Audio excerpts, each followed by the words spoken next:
There we are. Awesome.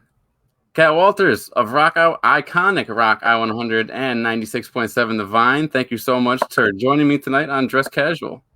Yes, thank you. I Of was gonna course, wear pajamas, but I you should have. I mean, look at what I got on. I mean, I think I could have got docked for indecent exposure, so I decided not to. Kidding. listen, between your appearance and your background, you've severely upstaged me here. I have a futon full of things as we're moving soon, so it's all a mess in here. You said you're in North Carolina? I'm actually in South Carolina, right on the border of Georgia. Do you know where they do the Masters tournament in Augusta? Yes, yeah, I do actually. Right in North Augusta, a suburb that's just across the border in South Carolina. It's kind of confusing when I say North Augusta, South Carolina, and everyone goes, "Well, isn't Augusta in Georgia?" And I'm like, "Yeah, right on the border." So I think there's a station that I'm on down there. Called Easy FM. I forget which one, but I just did an ad for the Augusta thing. But yeah, wherever you are, I think you can tune into it. Oh, Easy FM. perfect. We'll do that later. But yeah, I'm like the big voice for it, like Easy FM. You got to talk like that too. Yep. Shout out to Easy FM. All right. Well, I mean, what station is that really, if you don't mind? Well, because I'm on like 12 or 14 across the country, so forgive me for not knowing the frequency off the top of my head. I'll get back to you on that. No, it's fine. I'm glad you're nationwide. Yeah. That's awesome. And just to give everyone the background, a lot of people who are going to be watching this already know you because I'm from Central New York. You are from the Cayuga Radio Group in Central New York, but you are program director and brand manager of iconic Rock I-100 and 96.7 The Vine. I got to say, I love the name Iconic Rock. It changes it up from classic rock. And I think a lot of time people hear classic rock and they think, I'm not old. I don't listen to classical music. So, I mean, We're do you not know if that old. was We're like a iconic, yeah. right? Exactly. That's a good marketing choice. I like that. Now, I am less familiar. I mean, because obviously I moved out of the area a while ago. I'm less familiar with 96.7 The Vine. What do you play over there? So that's the AAA format. It's like an indie rock. There is some classic stuff on there, mixture, a little bit of alternative. It's a mixed bag kind of. The slogan is "Different is good," so it's got a little bit of everything mixed in, and it's pretty cool. I like the AAA format. Are you telling me that I could potentially hear Seether in Central New York?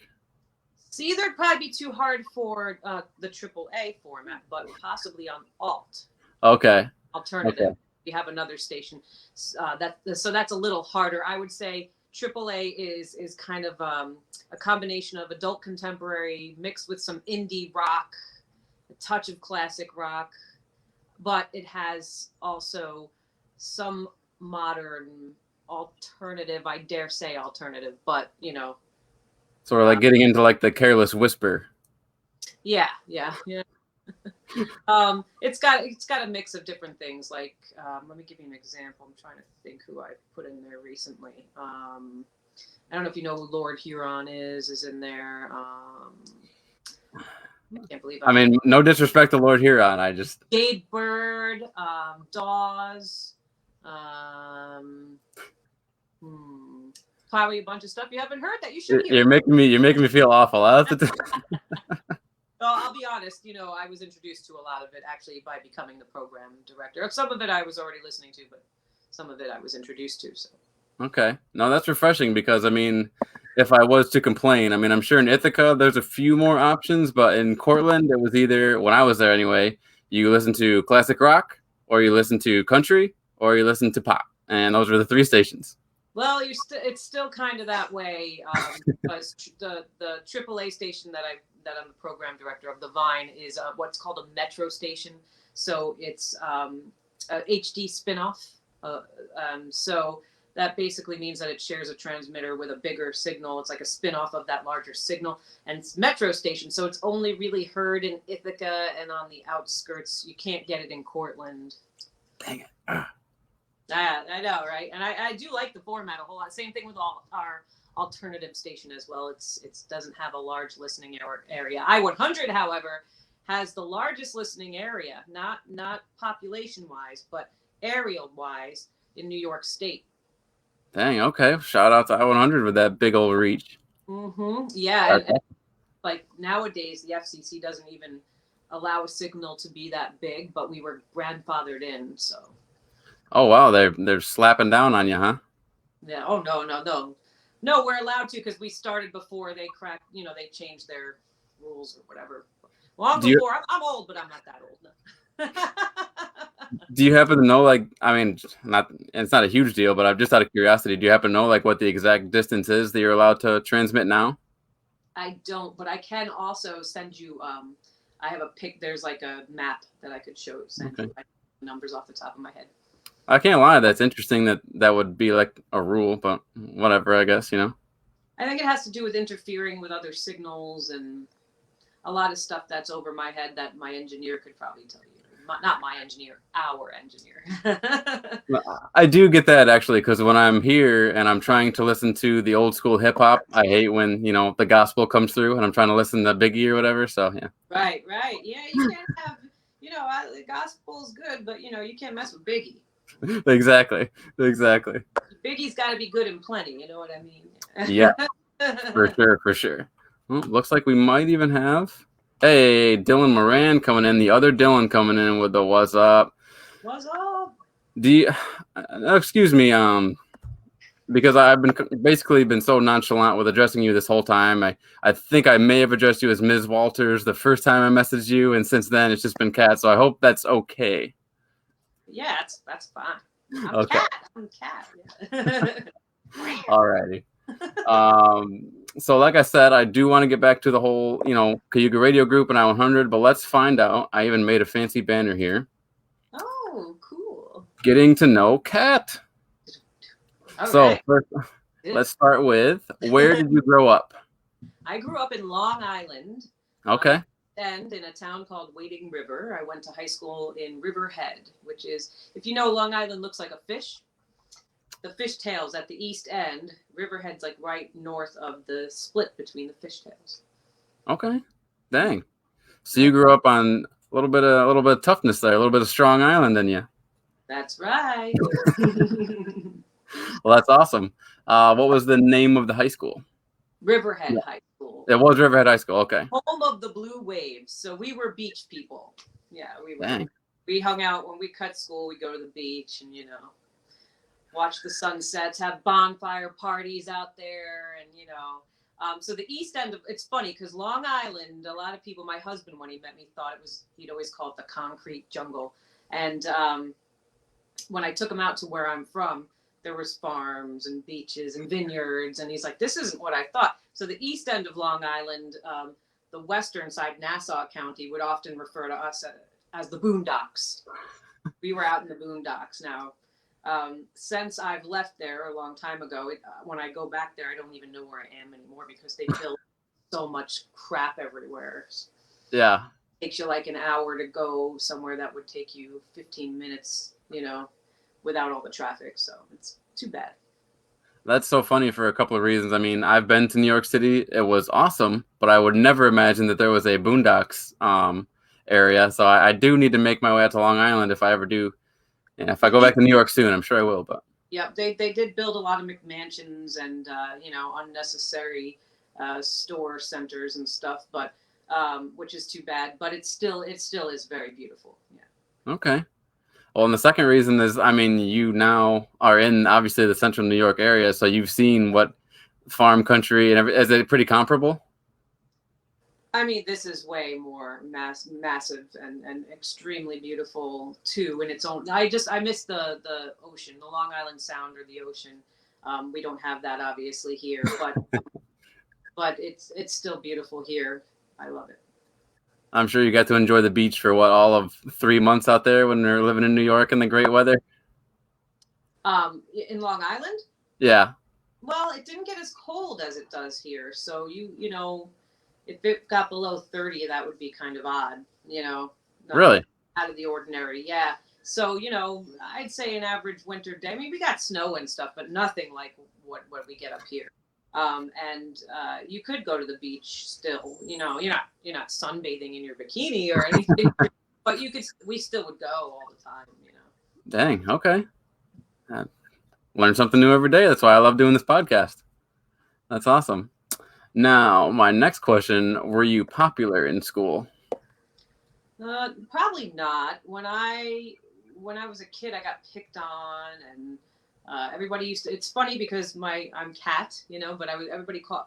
I had lots of dogs growing up, and um, uh, and other things, but I wasn't necessarily clean. I had dog hair all over me all the time, and if I went to put my clothes on, oh shit, the cat peed on my shirt, and I didn't know it until I got to school. I mean, I'm talking real young, like 6 or 7, but then by the time I got old enough to realize I need to take care of myself and handle all the name stuck with me. People would bark at me and spit on me and ridicule me. But that, as I grew out of that, and then things started to change. And but at that point, I hated everybody.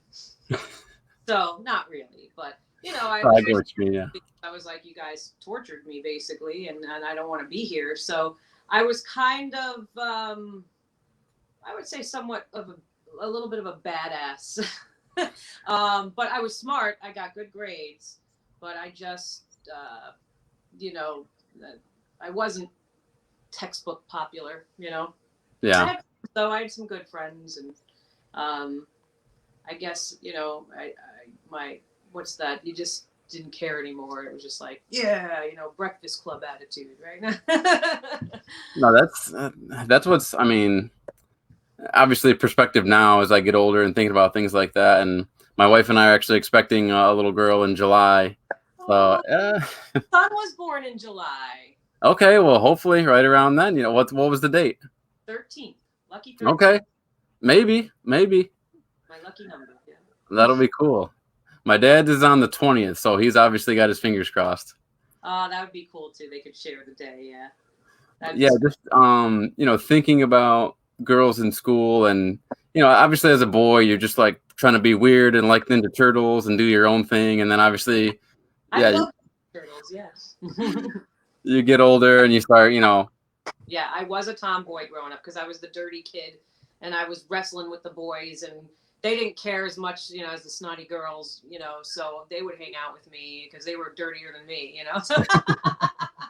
And so, sorry, just had to interject there.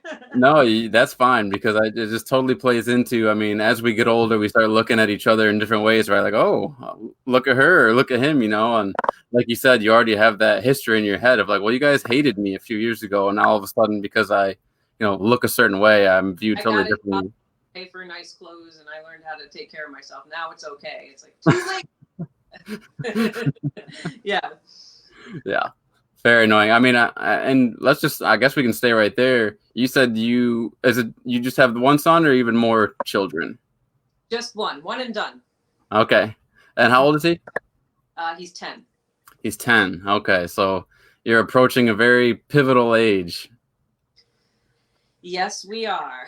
What is that? I mean, obviously I know what it was like to be 10 in the year 2000. And I can only imagine it's gotten much more difficult since then. I mean, what kind of roadblocks and societal issues are you running to these days when raising a young boy? Well, obviously the technology, and then you throw something like the pandemic in there, and what else was there to do? So, trying to encourage him to, all right, I know that's where you are getting social with your friends because you can't any other way. Yeah. Get that, but I still want you reading and creating and drawing and music, but sometimes as a parent you want to do all those things, but you get tired yourself, so it can be a challenge to always be encouraging when you yourself are struggling too. But he's a really, really bright boy, and we just try to be real with him. We don't sugarcoat things. We give it to him straight. We enjoy him. We enjoy spending time with him. He's not a burden. He's amazing, and he's got insight too. So I don't know. I love being a mom, and we have a nice little family here. So is he very interested in music, do you think? He is. He's got a little guitar that he's starting to play a little bit, and he has a drum kit that he got for Christmas. Okay. So he can play he plays the drums, and he's doing well with that. Just got to keep him motivated because he's very hard on himself. Like if it's not perfect the first time, he gets like, I'm not good at this. It's like, yeah, but you have to be bad at something in order to get good at it, right? Yes. You don't just pick up a guitar and then you're, Stevie Ray Vaughan, it doesn't work. Even he at one point probably wasn't good, but he kept at it. Yeah. I'm so glad you said that because it's a lesson that all of us adults even need to learn, that you don't have to be afraid to leave your comfort zone. It's good to leave your comfort zone and suck at something for a while before you get good at it. And have fun. Yes. Yes. Hey. Just the countless stories of people who we think of as successful who failed so many times before they finally became a success, Yeah, that's the part people forget about. They had to start somewhere. Yeah. Now, your husband is also musically inclined, correct? Yes, he is. Yeah, he can play guitar, and recently he's been trying to sing, and I'm helping him with that. And but he's a very good guitar player, and he can write some stuff. And yeah, so it's cool. I'll be honest. Is he a good singer? Yeah, he needs work. He needs better. He's working on his projection. Okay. But yeah, he has the potential for sure, and he just has to get more comfortable with it, But yeah. He is. He's becoming a stronger singer just like anybody when you practice more, Now there are some people that will try to sing, and God bless them, that it's just not gonna. You know what I mean? So for him, he's not one of those people. He has the potential.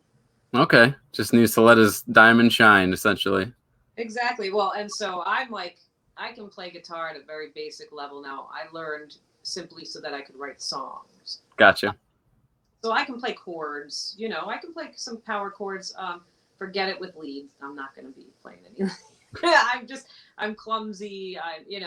But I can get the point across, and that's fine. So he helps me though fine tune my guitar skills, and then I try to help him with his vocals. Okay. Do you remember the first instrument that you played? Piano. Piano. Okay. Yeah, or probably singing first, right? My voice was the first one, but yeah, then the piano was what I learned on. And my piano teacher gave up on me because I would only play by ear. What's up, Rabbit Dave? What up? It's going well, my friend. Going well. Going here with Kat Walters. Loving it. Loving every minute of it. So did you happen to start with not start with, obviously, so you started with piano, and I am very jealous because I have been wanting to jump in on this keyboard that I have. I've had it for a while now. It's basically a stand for other things at this point. But I swear I will sit down and get good at this thing eventually. Yeah. Oh yeah, I totally get that. Did you ever do the classic clarinet thing, or was that not I did play flute for all of probably a half a year, and even then I wouldn't say it was a half a year because I never practiced. I toyed with that for a little bit. Okay. I grew up with a drum kit in my basement, so I can play around for fun. I mean, I wouldn't offer to back a band anytime soon, but. So, and I did see that you bought a guitar a couple weeks ago, Rapid Dave. Keep us posted with the videos, man. Keep us posted whether they're good or not. So now when it comes to being I have a piano, a mandolin, and a guitar now. Dang. Oh, I love the mandolin. It sounds great. And I love how he blames his wife for selling the drums, as if he didn't have a choice. The evil wife, we sell drum kits because we're evil. Now, would you say you were a better pianist or guitar player? Me? Yes. Guitar, definitely now. Yeah. Okay. I never really took the piano that far, like I said, because my teacher got frustrated because I wouldn't read the music, and he'd play something and I'd play it back, but I very much play by ear. Everything I do is by ear. I feel like that's the way a lot of people are. I mean, learning music can be difficult, like to read it. I mean. Yeah, I can read it, but I have to figure it out like a math problem. Like, okay, every good boy does fine face, okay, and then sharp, all right. Like I get it. I know how it all works, but I And I studied vocals. I was trained professionally for a little while in vocals. And have you ever heard of NISMA and all that? It's like to get you It to the does state. sound vaguely familiar. Yeah, you get graded. Like it's something that happens in school. Like so you Okay. get graded on your performance. So you have to sing a piece of something, or you can do it for piano or whatever instrument you're playing. You go and you get graded, and if you get a certain grade, you go up to like the county level, and then then you can get invited to the state level to go and perform in these, uh, choirs or orchestras, or bands. So I would do the NISMA thing, and you would have to perform your piece, and then when you were done with your piece, they gave you a piece of music. You had to sight sing it. So, and I always tanked, always tanked. I mean, how nervous would you get for those? Pretty nervous. I would actually one time I just said I'm not going to waste your time because I can't. Thank you. I still got a good grade, but not as good as I would have done if I could have done the sight singing. Let's see. So after the were you popular question, I have here the first album you remember owning. I remember owning. Well, so I have siblings that are 6, 9, and 10 years older than I am. Okay. So they had records. We had records. Yes. Like Jackson's Thriller. We had, my parents were very into music, so they had their collection. Tapes. I actually had a lot of tapes. Did you have the binder full of tapes? I actually had these like a case. Yeah. Zipper case, that you could open up, and it had all these tapes, and then the stacks of them, and then there's I had a lot of tapes, but I spent a lot of time doing what was considered illegal. But I had the dual tape deck, and then eventually with the CD player as I got older on top, Yeah. and the radio. So I'd turn on the radio. I'd leave for the day. You'd get one of those like 120-minute tapes, hit record, leave, and do whatever I had to do. I'd come home and fast forward. There's that song I want. Dub it in that tape, and I'd make a mixtape. And obviously cut out the annoying radio DJ. That's so awesome. That's awesome. Because I remember burning CDs, but it wasn't even as tedious as that. No, but it was art. There was an art to it, and then you could dub.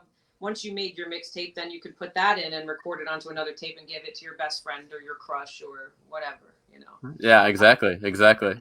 And if it got caught in the heads, you could cut and splice and retape it and fix it. You might lose part of the song, or you can crossfade by cutting the magnetic tape. I mean, it was an art. It was a real art. And I'm 41. Well, I'll be 41 in April, at the end of April. So I'm still 40. Dang. But coming right up. I was a little young for that, but my parents always blessed me with the audio technology. I always had the newest and whatever, and I always had access to stuff. And I had the older siblings to teach me how to do all that. So my oldest brother was a DJ, like where people would hire him for weddings and things like that. He wasn't like a mixed DJ, like not the turntables. Gotcha. He was not Grandmaster Flex or anything, but scratching up those records. Yeah, he was, but he was an event DJ. Okay. And now, TJ, we will be getting to that later. Trust me, I know that's a famous question amongst the Strikeout group. That's right. And yes, this is essentially, what I was getting to, the first album you ever bought yourself. Yes, that's right. Oh, yeah. So I don't know the first one I ever bought myself. Oh, I think I'm going to be embarrassed to tell you. Yeah, I'm going to be totally embarrassed. It's not the Pet Shop Boys, I mean.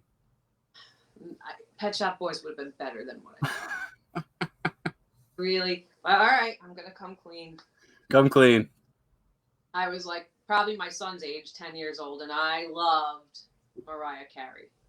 Oh, wow. Because I was a singer, so I always went, so I always wanted to do all that. So she was like, and she's from Long Island, so. Okay. Vision of Love, and I think I believe I saved my babysitting money or allowance or whatever I had, and that was the first Vision of Love by Mariah Carey. Yep. Now we have another question from Rapid Dave. Do we remember a band called Silk? I do not. Silk. They were R&B, weren't they? They were like, yes, I believe I do. Give me the name of one of their songs. I bet it'll click. Yeah, give us the name, Rapid Dave. And now it's so funny, going back to the tape thing. If I had a nickel for every time my mother played 9 Lives by Aerosmith, I would be a millionaire by now. We listen to 9 Lives so much. And then Worst Things. That's a good album. Damn good album. Damn good. That's one of the few tapes you can play side A and B. Mm-hmm. Yep. A lot of Def Leppard as well. Far between, yeah. Mm-hmm. Yeah. All right. Next one I have here is and the last thing I wanted to mention because it's so funny. Do you I remember when CDs were just starting to become a thing, and you could play your CDs through like a jack that you would put a tape into if you had a tape player in your car. Yes! Do you remember those? Oh my God! So I mean that's brilliant. It was so great. Yes, you had your CD Walkman, right? So one of my first cars was a 87 or 88 Buick Regal. It only had a tape player in it, and I went to college up in Potsdam. So okay. I had long drives. It would take me anywhere between 8 to 10 hours to get from where I was, Long Island to Potsdam. So I had my CD, non-skippable one too. You could work out with it. It was awesome, right? I think my sister bought it for me. And I had the cigarette lighter adapter. And you put that in for the power source. And then you had how did this work? Oh, yeah. And then the tape thing that goes in the tape machine. And then you put that in to the CD. Yep. And so funny thing, though, not that long ago, 2 years ago even, I was driving a 2001 Toyota Highlander. Okay. And it only had a tape player in it. And so I got my CD. I was still listening to CDs with the tape adapter. I still had my tape adapter. Oh, dang. That's awesome. That was like, I bought I now have a 2015 Buick Verano. I love Buicks, by the way. Cars is another thing I love. But so we're getting to that. Trust me. We'll get to that. Now I have all the technology or whatever I need. No tape player anymore, though. And probably no. Well, I guess they probably do have the cigarette port still. It's just doesn't have the actual lighter in it. Yeah, and I don't have I can't. There's nowhere to put my tape in. I don't really have, yeah, I mean, I barely listen to CDs nowadays. I know, right? And you probably have binders full of them. Oh yeah. My husband and I both. Now going back to the mixtapes, did you ever get one of those from a potential suitor? Oh yes. Yep. And then it turned into CDs, Yeah. Absolutely. I still have them somewhere. Did any of them work? Did any of them do the trick? Of course. In fact, my husband. Oh man. I had just moved to Cortland. It was 2006, and I was going home to visit family in Long Island. And he watched my cats for me, or fed them every day while I was gone. And when I came home, he had a mix of bands we talked about we liked, and he had made me, it was all B-side. It was all, no, he called it C-sides because it was obscure stuff I'd never heard. So, and I was like, I love this guy. Yeah. Did you ever want that John Cusack holding the boombox moment to happen outside of your window? Who wouldn't? In your eyes. Heck yeah. That's awesome. How about first concert you went to? Oh, who's that? Luna. Who you got there? Luna. Oh, look at that shaggy ball of fur. Hey. Needs a haircut. You good girl. Yeah. That's awesome. So the first concert I went to, like without being my one of my best friends called me up and was like, "We're going to Jones Beach. I got tickets to." I don't even know if you're gonna know who this band is. Soul Asylum. I have heard that. I can't say I can name a song, but I've definitely heard. Runaway train never coming back. That's right. Yeah. on a one-way track. That's a damn good song, actually. It is that song is really good. And I was like 13, and my parents let me go, and my friend's mom dropped us off, and we were at Jones Beach, and whoa, so that and an artist by the name of Matthew Sweet opened. I think he's Canadian, but I'm not sure. Opened for them, and yeah, that was my first concert. I mean, but at that age, I grew up with rock and roll, but I was very into rap and R&B. Okay. And Mariah Carey. Of course. SWV and oh God, Mary J. Blige. Yeah. Hey, there you go. Classy lady. Doesn't get enough credit, I don't think, these days. No one mentions her. Well, did you see on Netflix the Umbrella Academy? I only watched a few episodes, but that's one of those shows that you mean to watch and you just never do. I love that. For me, show. anyway. Yeah. Well, she's in it, and man, that woman does not age. Let me just tell you, she's a good actress too. Another one of those shows that my wife and I should totally be into because of what we normally like, but we just haven't really dug into is Peaky Blinders. So I've heard so much about that show, and I haven't watched an episode. And one of my friends is always saying, "You gotta watch Peaky Blinders." And here's one you'll appreciate too, as being a fan of rap. So one of the concerts I've been to that really sticks out because I was just a young lad, and my older sister, and my brother-in-law now, they were not married at the time, but they've been together for a while, and if you knew them, you would know that this concert was not up their alley, to say the least. But somehow my mom convinced them to take me to, and it was somewhere in Syracuse. I don't know if it was a state fair or not, but opening. Here's how you know it was a great concert. Opening band, Korn. Yeah. Second act, Snoop Dogg. Closed with Linkin Park. What? Yeah. Wow, that was such a young boy getting the contact buzz from all the weed in there. It was so crazy.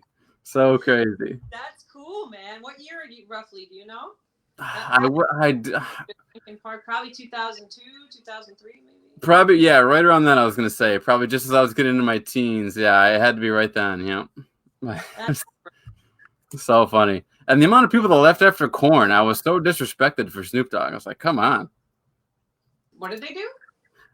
There's a lot of people in the crowd that just left after Korn. You could tell they were there for a mosh pit, essentially, and just, No, yeah. No good. I know.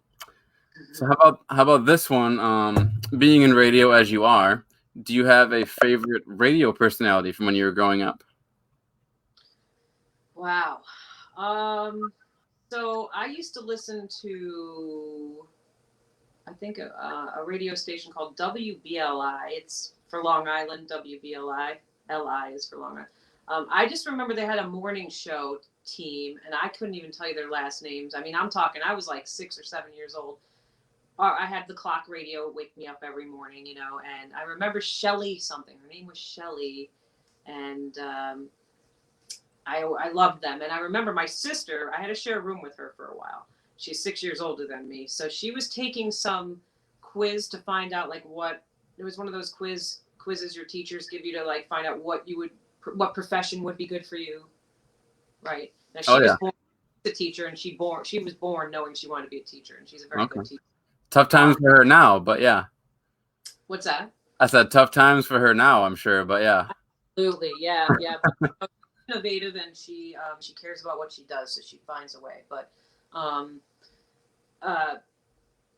and she asked me, she was taking this quiz, we shared a bedroom, and she's like, well, what do you think you want to be for when you grow up? And I said, I want to be on the radio, and I want to be a radio DJ. She goes, you don't want to do that. They don't make any money. Well, she wasn't lying, but I said that so long ago, and I used to set up my stuffed animals and have shows and record them on my tapes. Like I told you, I had technology. I mean, as young as I could remember, just recording, and I didn't know that I was actually I didn't try to become a radio host. It happened on accident. But who knew? All those years ago, I told her that's what I wanted to do, and that's what I. And that's what's. Like, you are totally right. I mean, I'm sure there's a number of people across the country who are, they're doing fine in radio, but it's not, everyone can't be Howard Stern, right? Everyone can't be Rush Limbaugh, but those are the people who have to always be the extreme.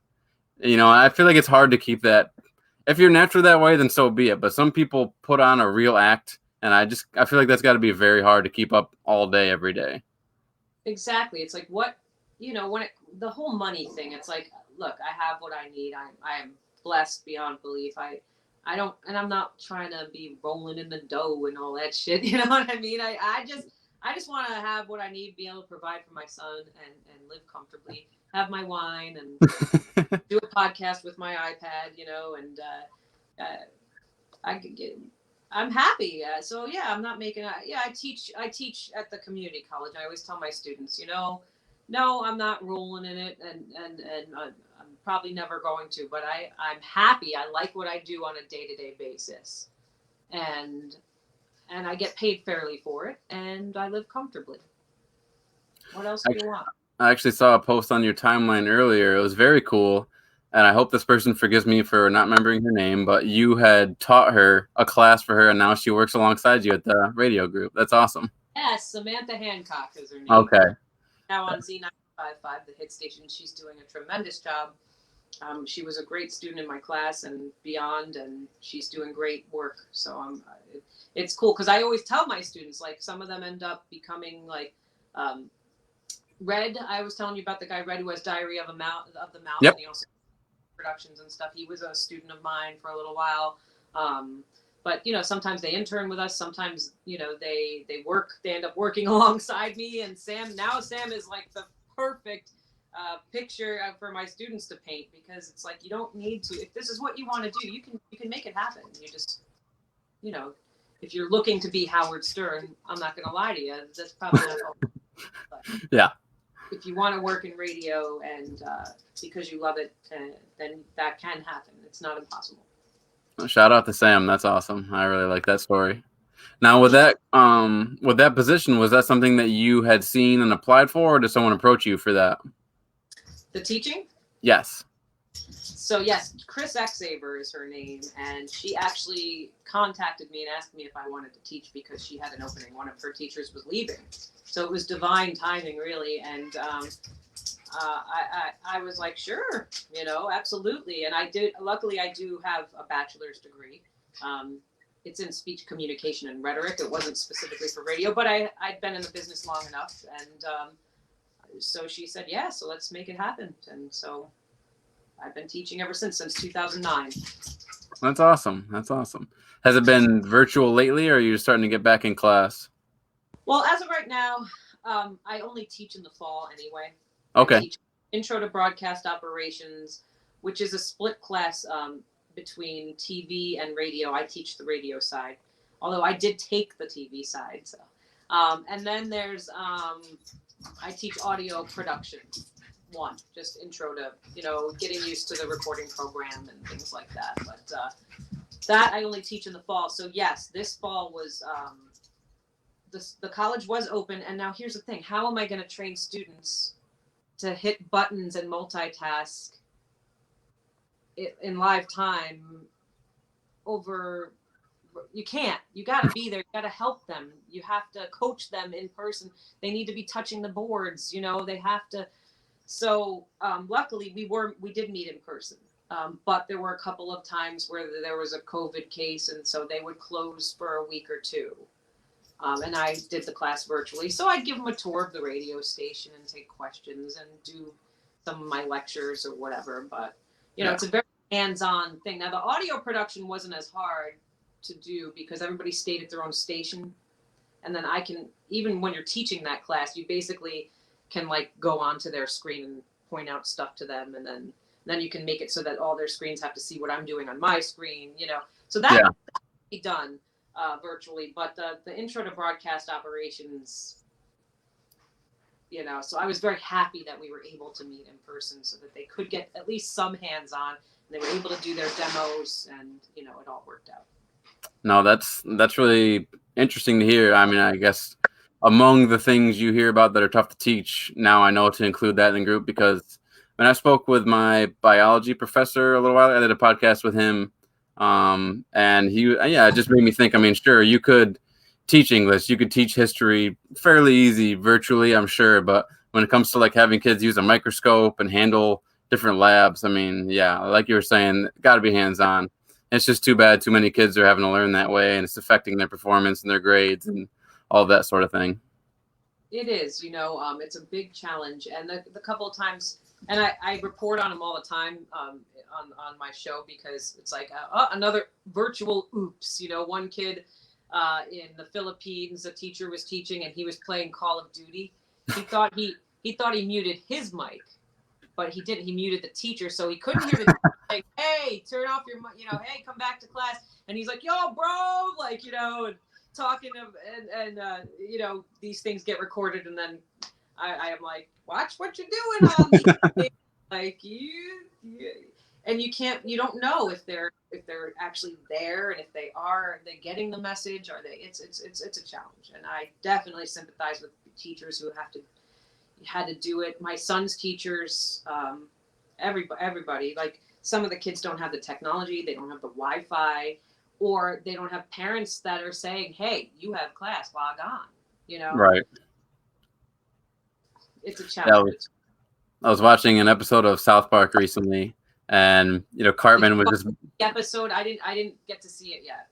Unfortunately, we're kind of streaming.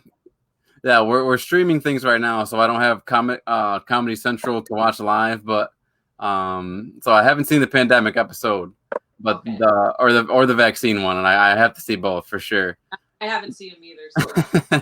The one I did see, Cartman was just basking in the fact that he didn't have to go to class anymore, and he could do it virtually. And his trick was that he would pretend to be skipping over virtual, and then he would put up like a frozen picture of himself in front of the screen, and then just go do whatever he wanted. Yeah, it was really funny.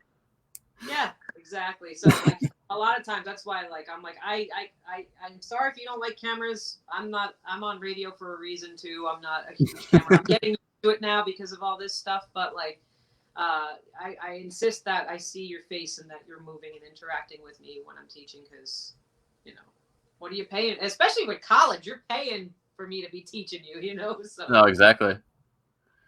And before we get to the next question, we'll stay on that right there. I've seen you've been doing live videos for I-100 recently, and like you said, you're doing the virtual teaching for your class. What has it been like to go from behind the microphone to in front of the camera? I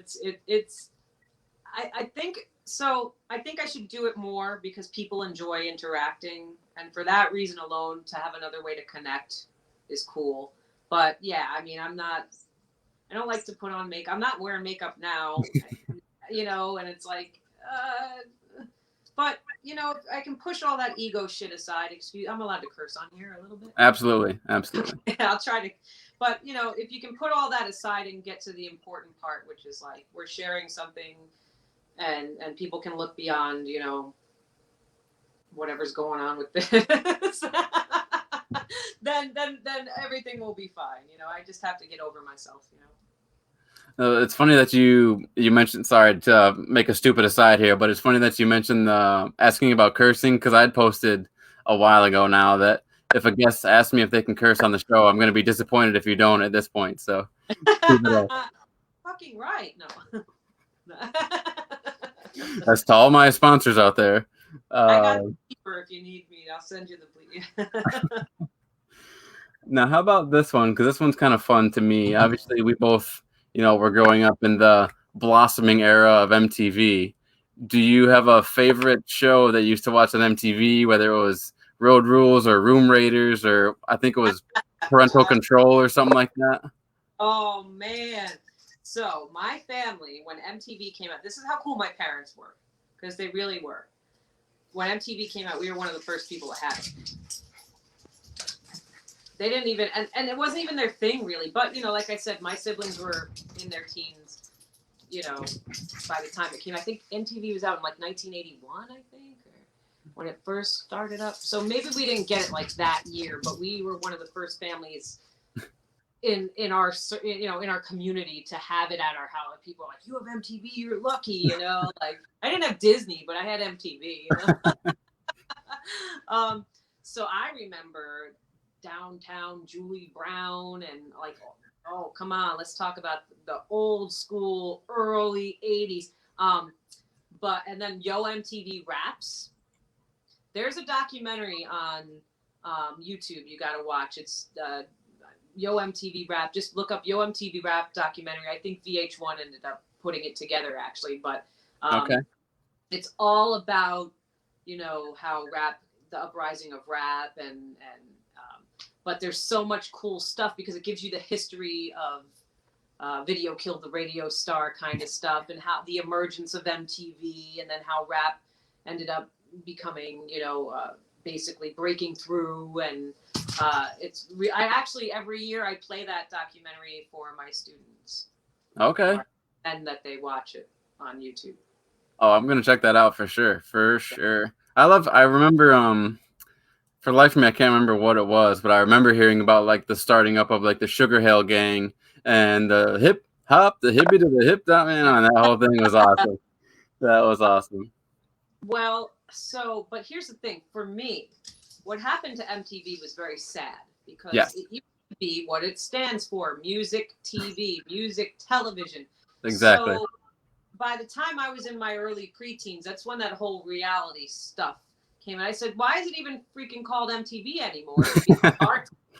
Because MTV is responsible, in my opinion, for the boom of reality shows in general, right? But so The Real World was the very first reality show, to my recollection. I'm not, if you ask me, that was the first reality show really ever, and the first one. I remember that guy Paco, and I believe he had suffered from AIDS, I believe, and then there was like he passed away, and that was really sad. But The Real World was one of the first things, and it was the transition of, oh, you're tuning in to watch music videos and talk about music and hear music. Nope, now it's not. I like The Real World. I watched it. I was a preteen at the time. But it's like, where's the music though? And then more of these reality shows just come in. Now, I loved Pimp My Ride. Was that on MTV though? I'm not sure now. I think it was. It was. Yep. Was it Ice Cube that did that show? Ice Cube, I think, was the host. Shout out to Exhibit, I believe it was. Exhibit. That was it. Exhibit. Yes. So I loved Pimp My Ride. That was always a cool one. What else? Let's see. There was one where it was like The Real World, but they were in like a RV or something. Was that Road Rules? Oh yeah, that's the one you said you liked, right? Road Rules. Well, I didn't like it. I didn't say that. No, I brought it up. It up. That's Road Rules. Yep, there was that one. What else? Let's see. Well, let's take a break from the reality. What about Beavis and Butthead? I'm so glad you brought that up. Yes, thank you. Oh, Beavis. Could not bring up MTV without bringing up Beavis and Butthead. That's fantastic. Butthead, man. Yeah. And Celebrity Deathmatch. I forgot that was an MTV thing. For some reason, I'm thinking of Robot Chicken because I thought that was a Cartoon Network. Was that, or one of them? Oh yeah, you're right. Yeah, Celebrity Deathmatch. Yeah. Oh yeah. Hell yeah. You know what the bummer was about The Real World though? Like, it was all, if you're gonna have The Real World, have it be The Real World and not have everything be scripted, and maybe it was later on that it was all scripted, but yeah, once I realized that a reality TV show is scripted, I'm totally tuned out at that point. If you watch that first season, I don't feel, now obviously the producers are probably always encouraging them and whatever, even when it started, but I don't think it was nearly or even close to as scripted as what you would see. Yeah. Now, here's one I know we both probably really enjoyed. And I'm not sure. I think they may have been on VH1, but how about Flavor of Love and Rock of Love? So I remember when Rock of Love was coming out, or it might have been on its second or third season or something. Bret Michaels, right? Mm-hmm. I talked to him on the phone. I just moved here. It was 2006. There was a spin-off show to Rock of Love, I think he was doing. And so he was promoting it. So I got to talk to him on the phone about it, and he was like, he's such a flirt. And, and the other one, Flavor of Love. So that one, Flavor of Love was a spin-off of another show. Remember, it had Bridget Nielsen, the big Amazon blonde woman. Yes, that's who Flavor was. Did they get married? They they either got married or they had a spin-off show. I forget, and I thought they were so hilarious together. Like I Oh yeah, oh yeah. And Flavor Flav, big fuck yeah. What was that show? And the that song. My cat and dog are running around, so if you hear pattering in the background, I'm sorry. Please, they're having fun. Name of that show, it had that song. So the theme song. What's the name of that band? I know, tip of my tongue, tip of my damn tongue. You're right. Yeah. Was it Flaming Lips? Flaming Lips. Because that was such a fun song. All right. Damn it. Yeah. Well, I digress. what an iconic moment. No, though that show, because like I feel like people came and they were all like kind of B-list celebrities at this point. That was the whole point of the show, and they were all going to live in this house together.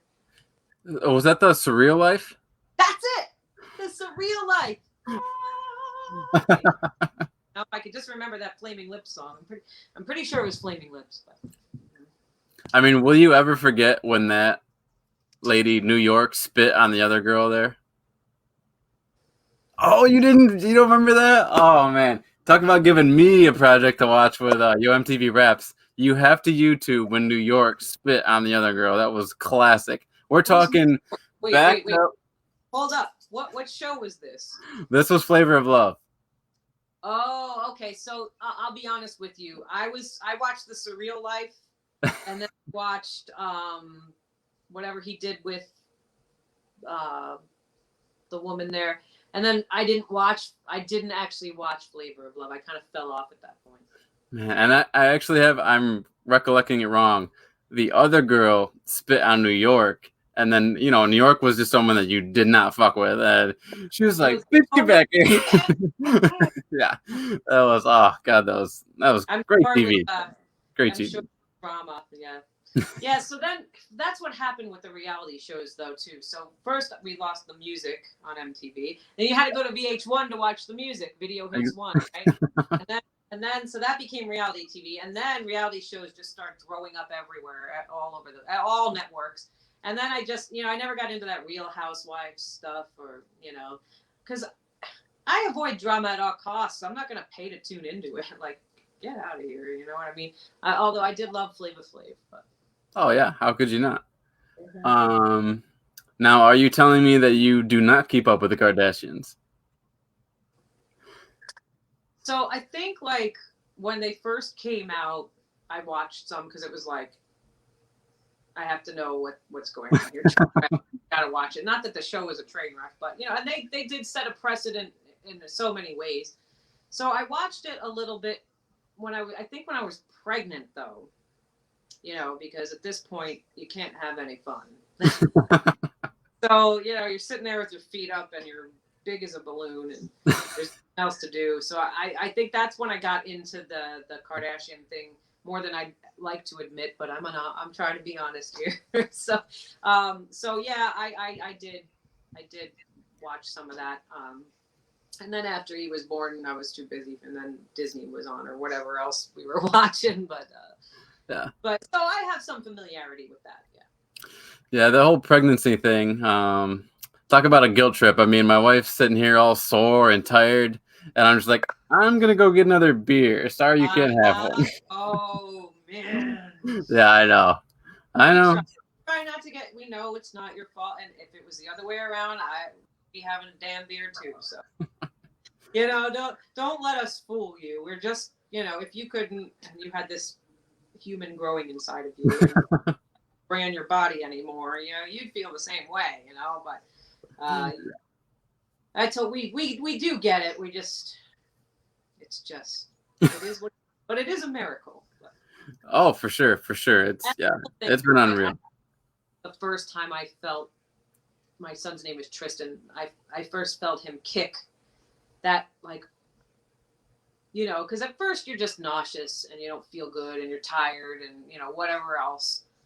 And then when you feel that first movement, it is like, there's a baby in there. Oh my God. You know, like you see the pictures and all that, but it's not real until you feel that. And that's something that you guys don't get to experience. And because that makes up for all the other crap, you know? I do feel like it's whether or not it's unfortunate, I'm not sure, but there's a like obviously the mothers get attached right away because it's growing inside of you. I feel like for fathers, from what I've heard anyway, the true attachment starts when the baby is out and like you see it and that's the product of you right there, you know? So Yeah, you know, like my husband is an amazing guy and he's an incredible father and he was a very active parent. You know, he wasn't afraid to change. Very affectionate to the baby, but I'll never forget. It hit him when we came home from the hospital, and I had to have a C-section. I was high risk and I had issues, and that's a whole separate podcast. But maybe I'll do one with your wife next. Yeah, but basically, we came into the house, and I had to go lay down, you know, because I was gutted like a fish, and he had the baby, so. He brought the baby in and kind of walked around to each room, you know, to give the little guy, and he's so small, you know, and he came into the bedroom and he had tears in his eyes and he was just like, I can't believe it, you know, and I feel like that was the moment, I mean, where it really just all hit him, you know. yeah. I mean, as soon as the baby was born, it hit him too, but I don't know, just when it all really clicked and it was like, you know. I feel like as soon as they're born, it's like, what the hell is this thing? You know, it's all covered in whatever. It's not fully cooked, it looks like, you know. Well, funny you say that because I had a C-section, so I had some drugs, you know, and the baby was born. I got to see it, but my husband, I think, actually held him first before I actually really got to hold him because I was post-op. So they get me out, and I'm somewhat coherent, and you know, I'm ready to hold my baby, and they give him to me. Guess you'll never guess what the first thing was. I said, my alien baby. My little alien baby. And my mother-in-law was there, and she'll never forget that. The day she'll never forget that. No, she's like, you were just like, ah. That's awesome. It's a funny little trick that gets played on us when the baby's first born, for sure. Now let's stick with that MTV VH1 theme. When I ask you what your favorite music video is, what first comes to mind?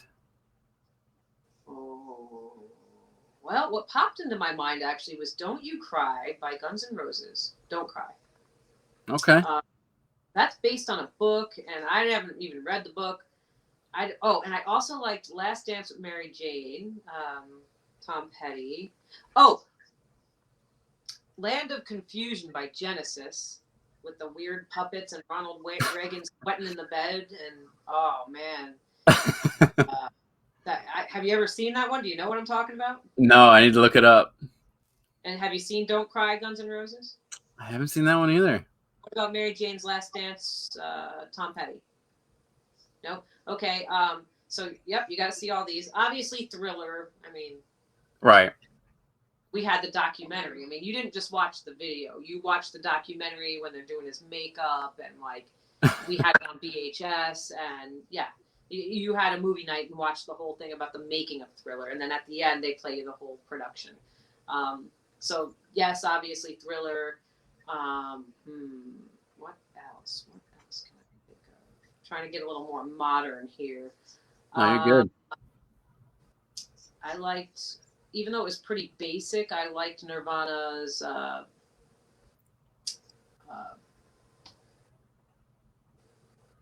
Smells Like Teen Spirit? no, I mean that was cool, but no, Heart-Shaped Box.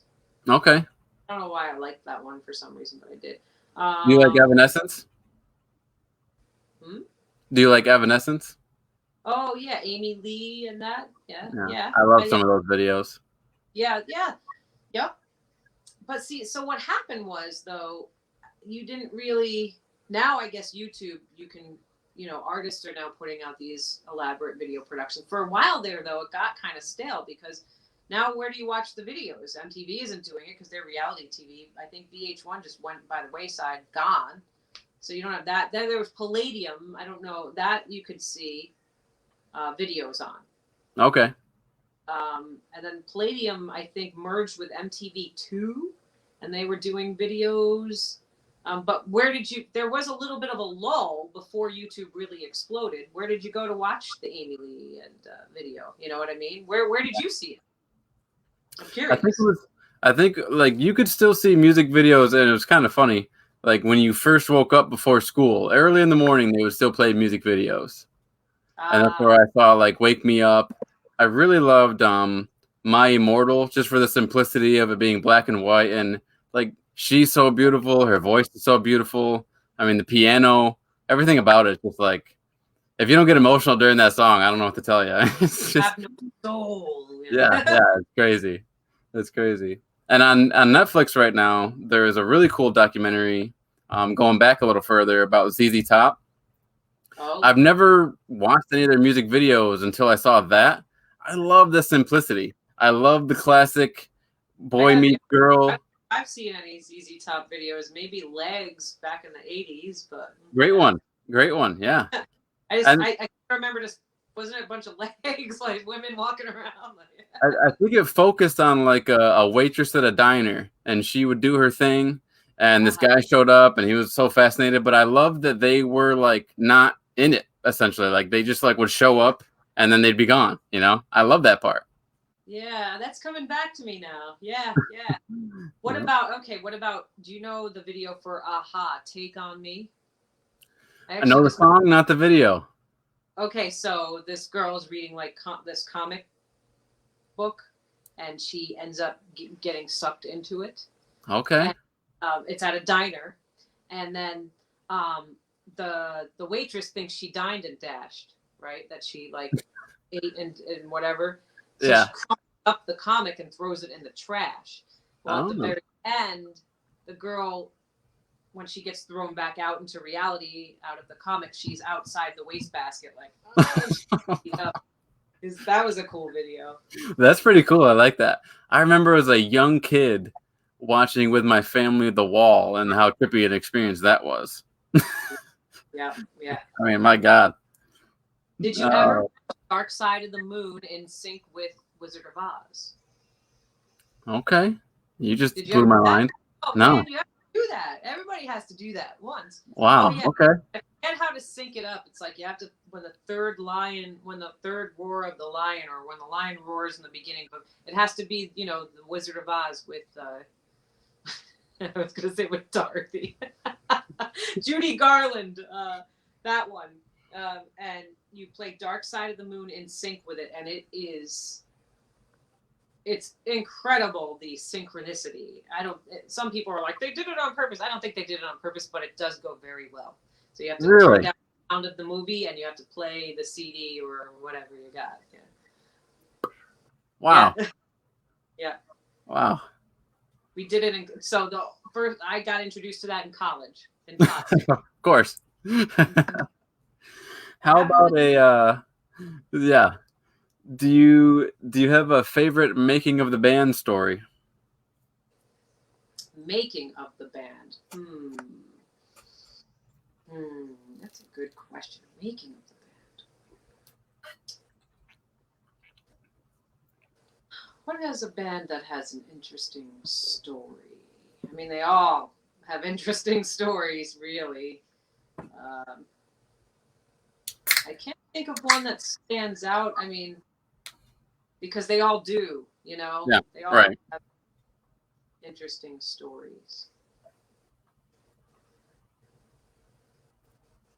One of the ones, I guess that comes to mind right now, which was cool.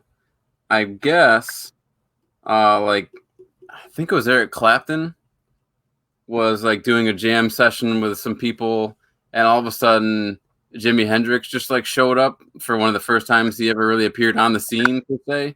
And everyone did that happen in London? I think so. Yep. And everyone was like, "Who the hell is this guy?" Like, Can wow. you imagine? Can you imagine to be a Yeah. fly in the wall, or not in the wall, but on the wall? Uh, Let's take a step back from music just for 1 second. Do you have a favorite? Well, maybe you have a favorite, but I'm sure you have like a top three or whatever. But when I say favorite movie, what comes to mind? well, I love Star Wars. Really? Yeah, my big Okay. brother is a huge Star Wars fan, so I was just raised. And the last movie, I was bawling. Um, I don't know if you saw it, but Was that uh, Rogue One or something else?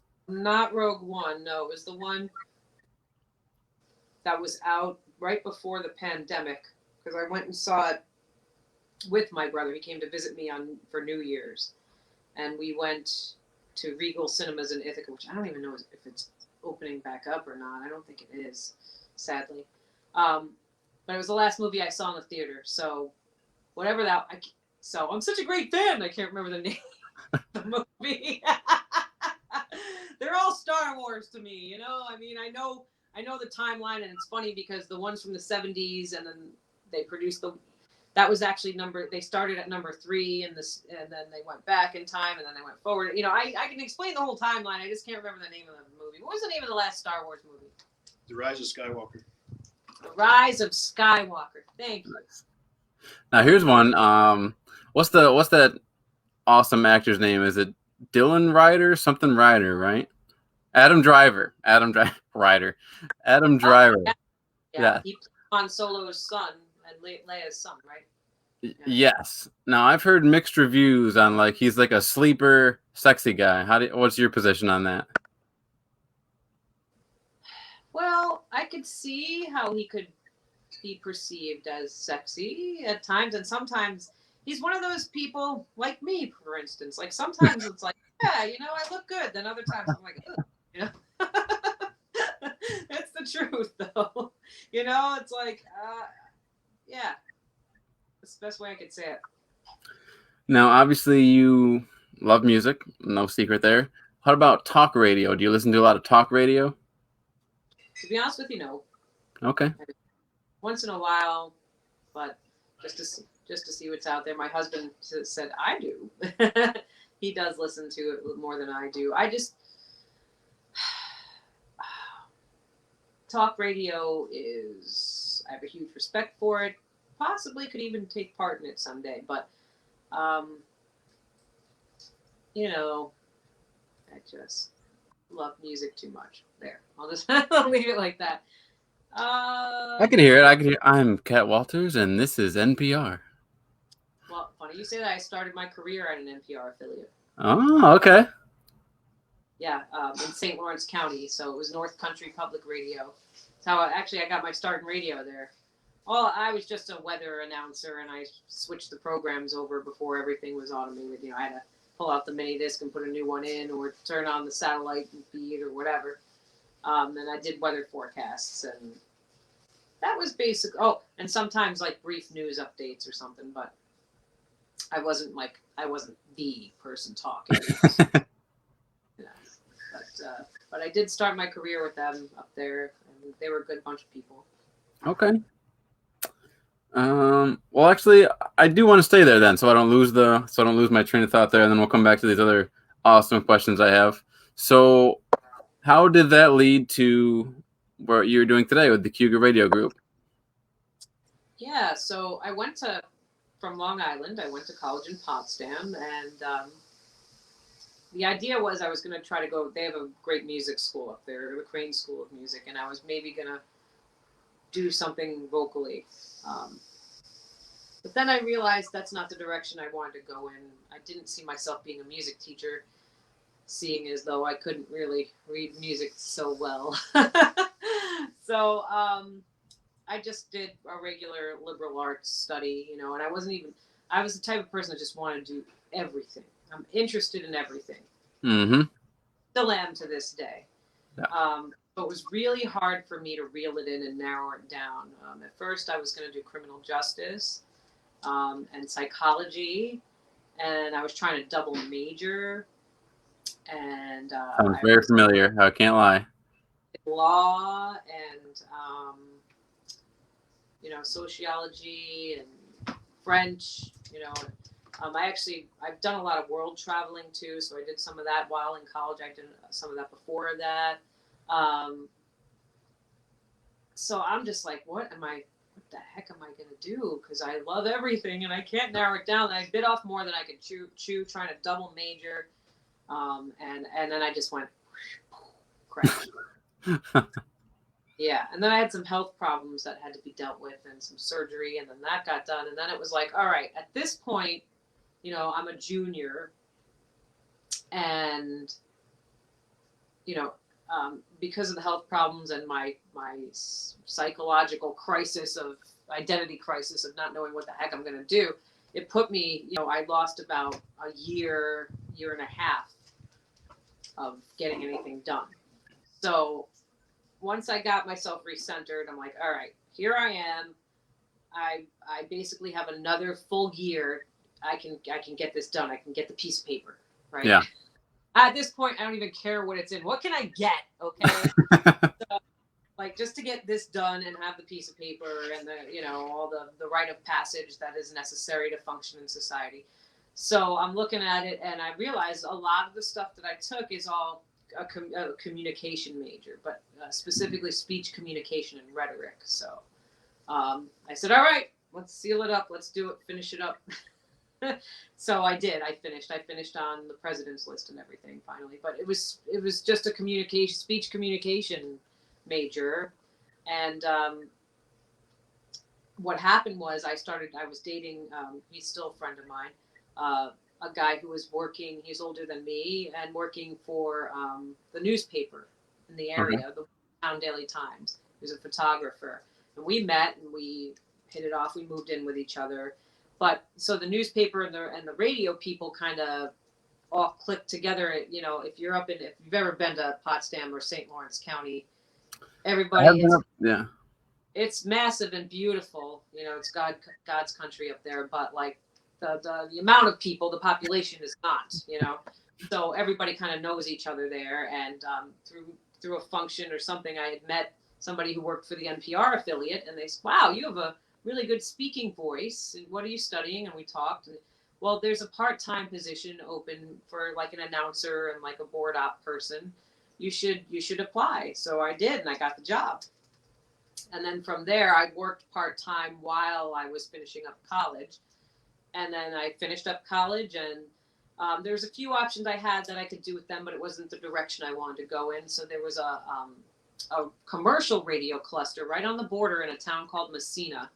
And they also targeted auto. Funny. So funny you say that. It's just so funny you say that. That's where my wife's family is living right now. No kidding. I know it well. So I worked for a 3 radio station cluster right on the border there. And interesting because they could compete in Canada. They could sell in Canada and they could sell in the US. So we were kind of like an international deal, even though it was very small. I mean, the 3 stations are in this very old house. You don't even realize. Like, the facility I'm in now is state of the art.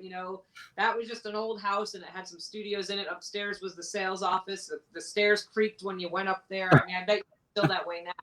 But great experience. I worked and learned a lot. I learned all about the automation and programming and promotions. I mean, I absorbed everything like I could for a full year.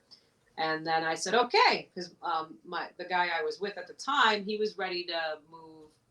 Like, he wanted to do more with his photography and things down in the city, which is actually where he is now. So, and so I'm thinking, okay, great. I'll start putting out my resumes. Now, at this point, I'm only out of college and I have about a year experience. Okay.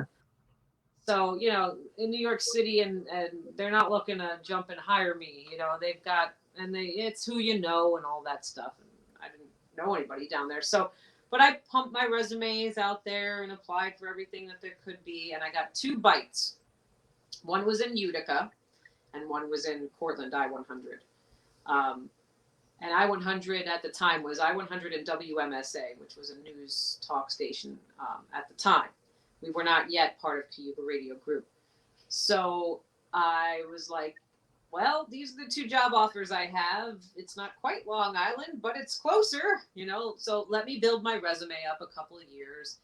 And Mark is my ex-boyfriend's name. Like I said, we're still friends. Everything's good there. So why don't you go down?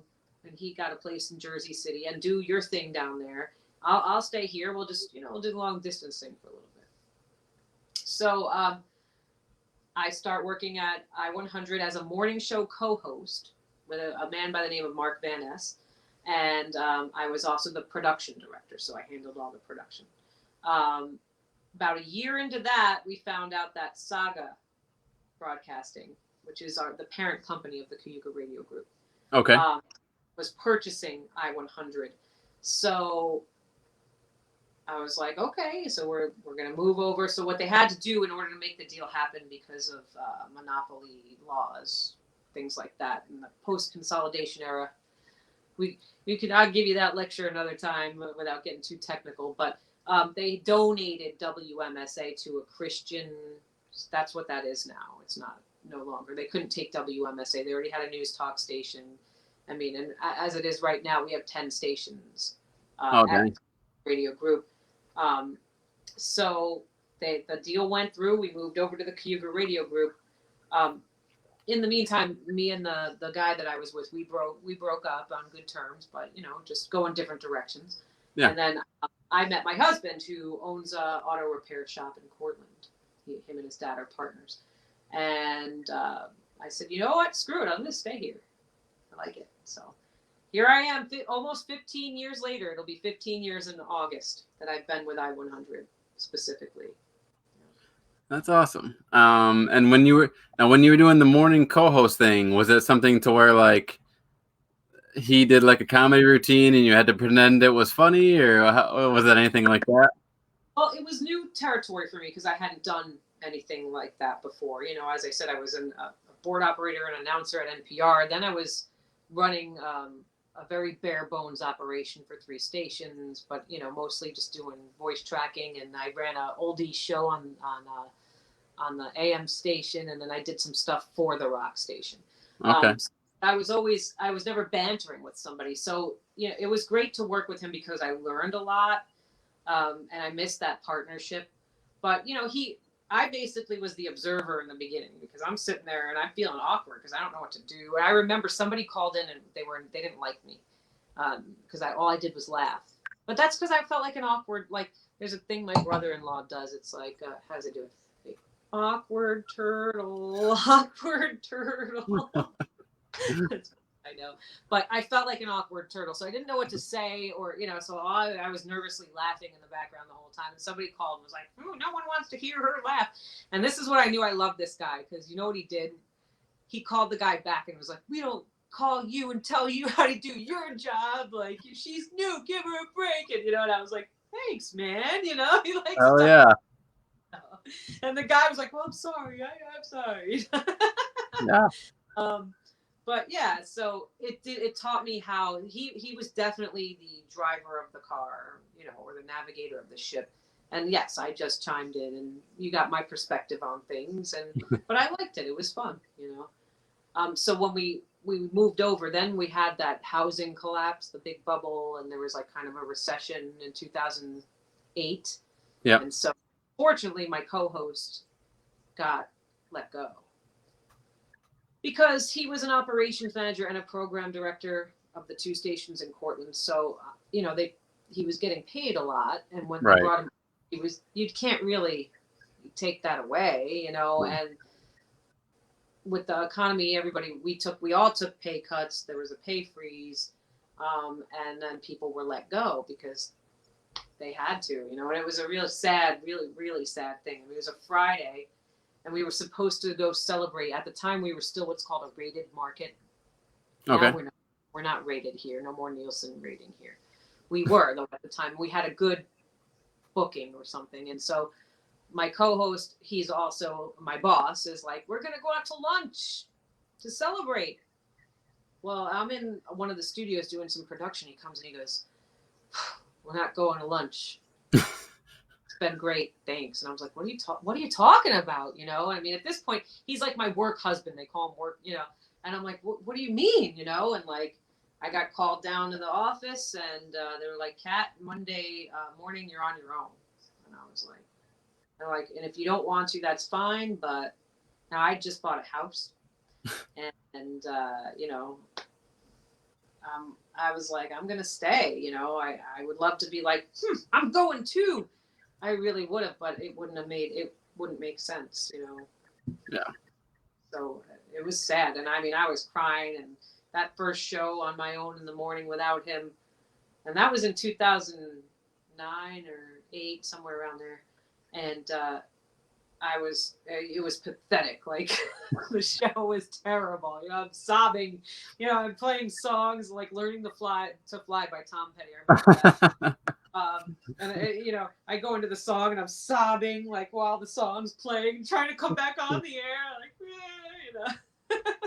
And my not the same general manager I have now, but a woman named Susan Johnson was my manager, and she came in and she said, you're gonna have to pick it up. Like, you know, I know this is hard and I get that, but you got to go on with the show, you know. Yeah. I remember that like it was yesterday, though. Yeah. And I missed. Yeah.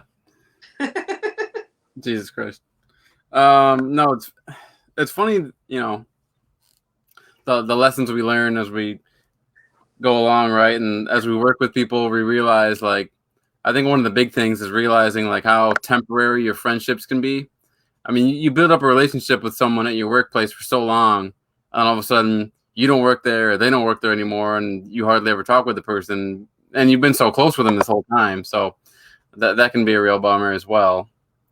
Still love him, still in touch with him. We're not, you know, obviously we don't talk the way we used to, but I still love that man, and he's the one who brought me here, you know. So I'll always remember that, you know. Okay, that's very nice to hear. It's rare, you know. It is rare. Keeping a friendship, even if it's from high school, is hard. Yeah, it is. Yeah. I think, you know, where I think a lot of that fails is people expect too much. Like, you know, you have a good friendship when maybe I haven't talked to you in weeks, months, perhaps years, but when we do, it's like no time was lost. And there's no hurt feelings, or it's just, you understand, you got your thing going on, I got mine. When we sync up, we will, and we'll have a good time, you know. Oh, for sure. Yeah, absolutely. Absolutely. You know, it's funny. Before we move on, I have to share with you a moment that's it's kind of funny the more I think about it.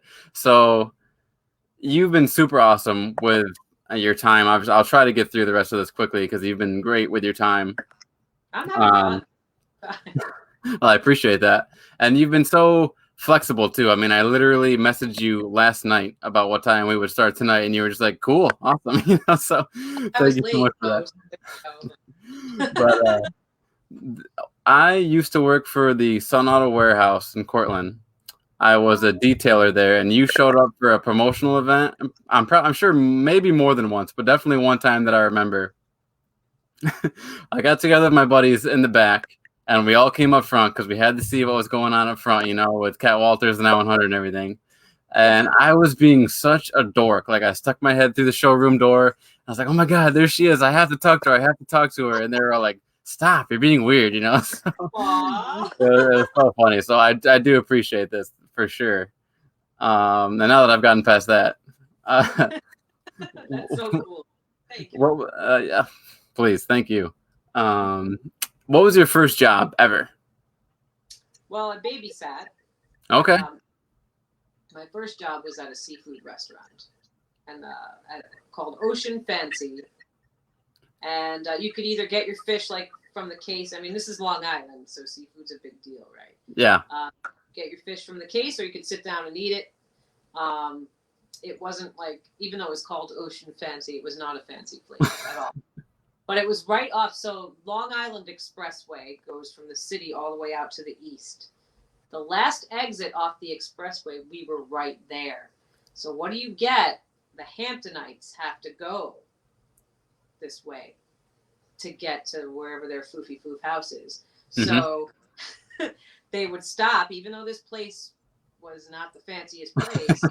You literally had to bring. We didn't have a liquor license, so you had to bring your own wine. Yep. But the seafood was incredible. If it was being run right. Now I stayed. I came and left. Like I would go to college and work there. Like I was, and it changed hands. I'd seen this place go through so much stuff. But if it was being run correctly and we had a good chef, Yeah. food was amazing. Okay. I mean, if the people from the Hamptons were coming, it must have been decent tips from time to time. Oh, yeah. Are you kidding me? So I started working there at like 14, right? There's a Long Island coming out. You kidding me? Yeah. All right. So, yeah, I'm like 14. I started as a bus girl.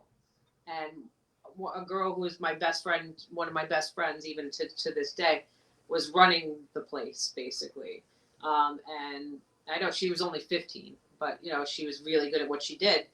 And so I was, next thing you know, I'm a waitress too. And like, I worked there until I was like 16 and beyond.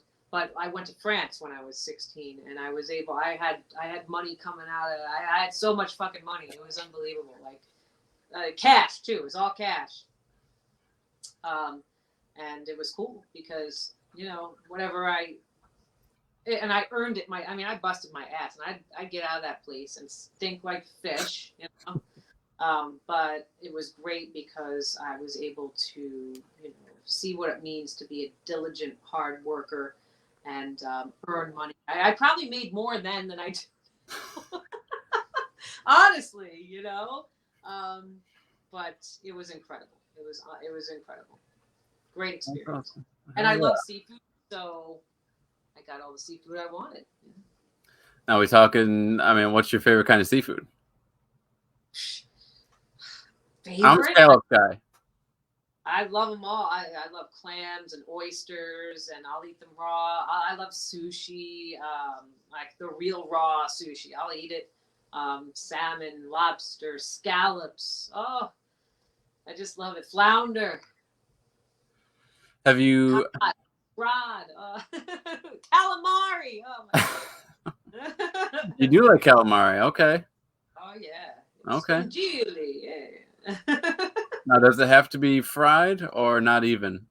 No, actually, if anything, I prefer that it isn't fried because frying, I feel, takes away from the flavor and the texture. Okay. Not that I won't eat it fried, but yeah. Yeah. I like a good linguine and clam sauce. Oh, when I was pregnant, I still love the Pontillo's in Portland, the linguine and clam sauce that they make. You have good taste. I had the cravings. Like, I've never in my life understood, like, you know, you have a craving, you want some chocolate or something. If you're a woman, you have your period, you want some chocolate. I know nobody wants to talk about that, but it's true. Well, when I was pregnant, I never knew what it meant. I ached. Like, it hurt. It was like, you have to give this to me. Like, I need this food. You feel like you're going to die. Like, I don't know if your wife is there yet because it didn't hit me right away. But I told my husband a couple of times, I need linguine and clam sauce. Don't come home unless you come home with linguine. And I'm not kidding. Well, I'm tired. I don't feel like stopping. No, I already called it in. You're picking it up. This is serious business. Yeah. Oh, hell yeah. Shout out to Pontillo's. They make some great food. Yeah, and I'm not endorsing them or anything. I don't even think they advertise with us, but I love their... But yeah, and calamari marinara, like, you know, I'll broil. And I love to cook, so... Oh, cooking's so much fun. I'm definitely getting there with you. How about, so we did the first job. How about your first car? So that was the Buick Regal. Okay. It was 87 or 88 Buick Regal. Yep. It was my mom's, and she kept it in good condition. And so it was a 6-cylinder, and that baby could fly. Like, it went fast. It wasn't a GDI engine. I mean, it was 6-cylinder. Had 2 coils in a coil pack, whatever. I got pulled over going. Kids would pay me to take them back up to college, you know, from Long Island. So yeah, give me $50 and buy me some road. Well, I used to smoke cigarettes, so buy me some cigarettes or something. You know, I don't smoke anymore. But I had some music going. I had some kids in the car with me. I was driving back up to Potsdam, and I was in the HOV lane, which means high occupancy vehicle. So you can, and there was traffic, but not in the HOV lane that day. I think it was like a day or something. The speed limit technically in Long Island is 55 on the expressway. No one goes 55. It's 65, right? But that's unspoken. Well, I was going 91 miles an hour. I got pulled over though by a motorcycle cop, which was funny. Oh, those guys are guaranteed to give you a ticket. Oh yeah, he gave me a ticket, and I didn't. What could I say? Like, I. The thing is, in that car, you could not. My mom warned me about it too. You can't feel the speed. Like, you can't feel how fast you're going. It doesn't feel like you're going that fast. And it was a coupe, so a 2-door coupe. Like, I loved that car. Now, aside from your curved Buick, you have a pretty sweet ride on the side today, right? I got my 69 Camaro. Yes. That was my great aunt's. She was in Queens. She bought it new. There's even a plate in there that says this car was made for her, specifically.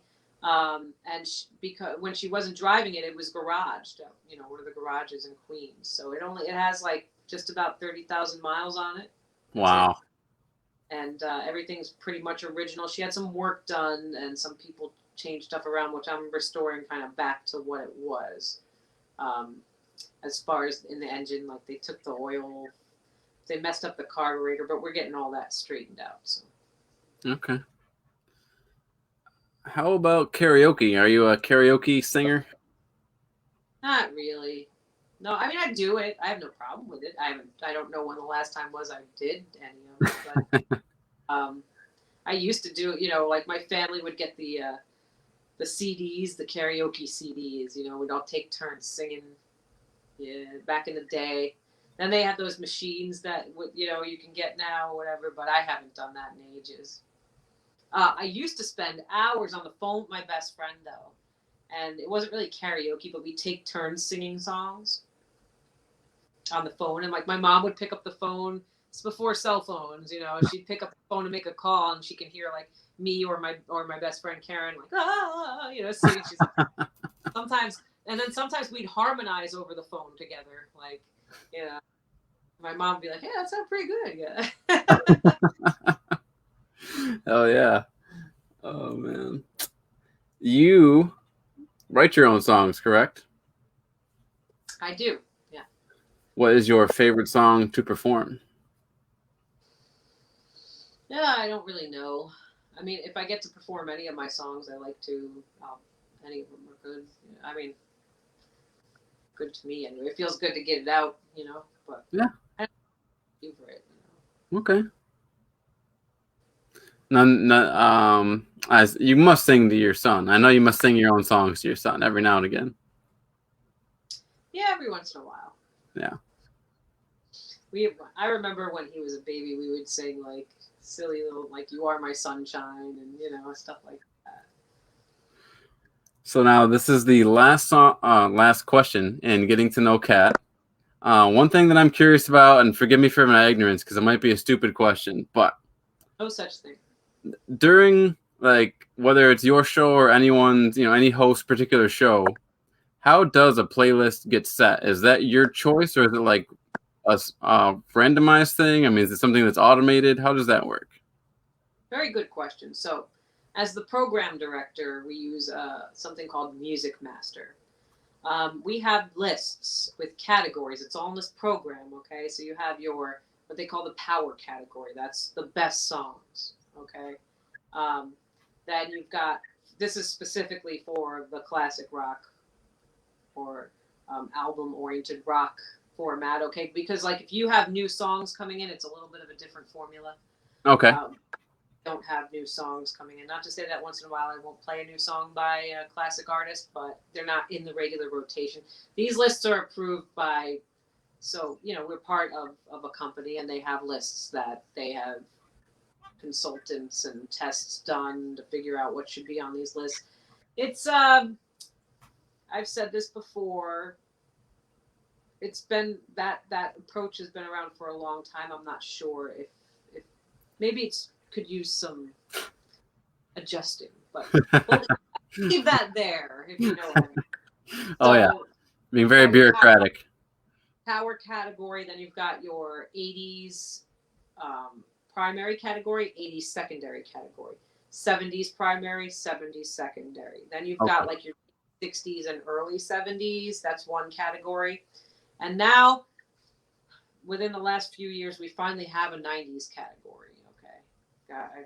But I can only, so that's all in there. There's a certain amount of songs in each one, like I just laid out. On top of that, you have your clocks. So the power category, right now we have 100 songs in that category.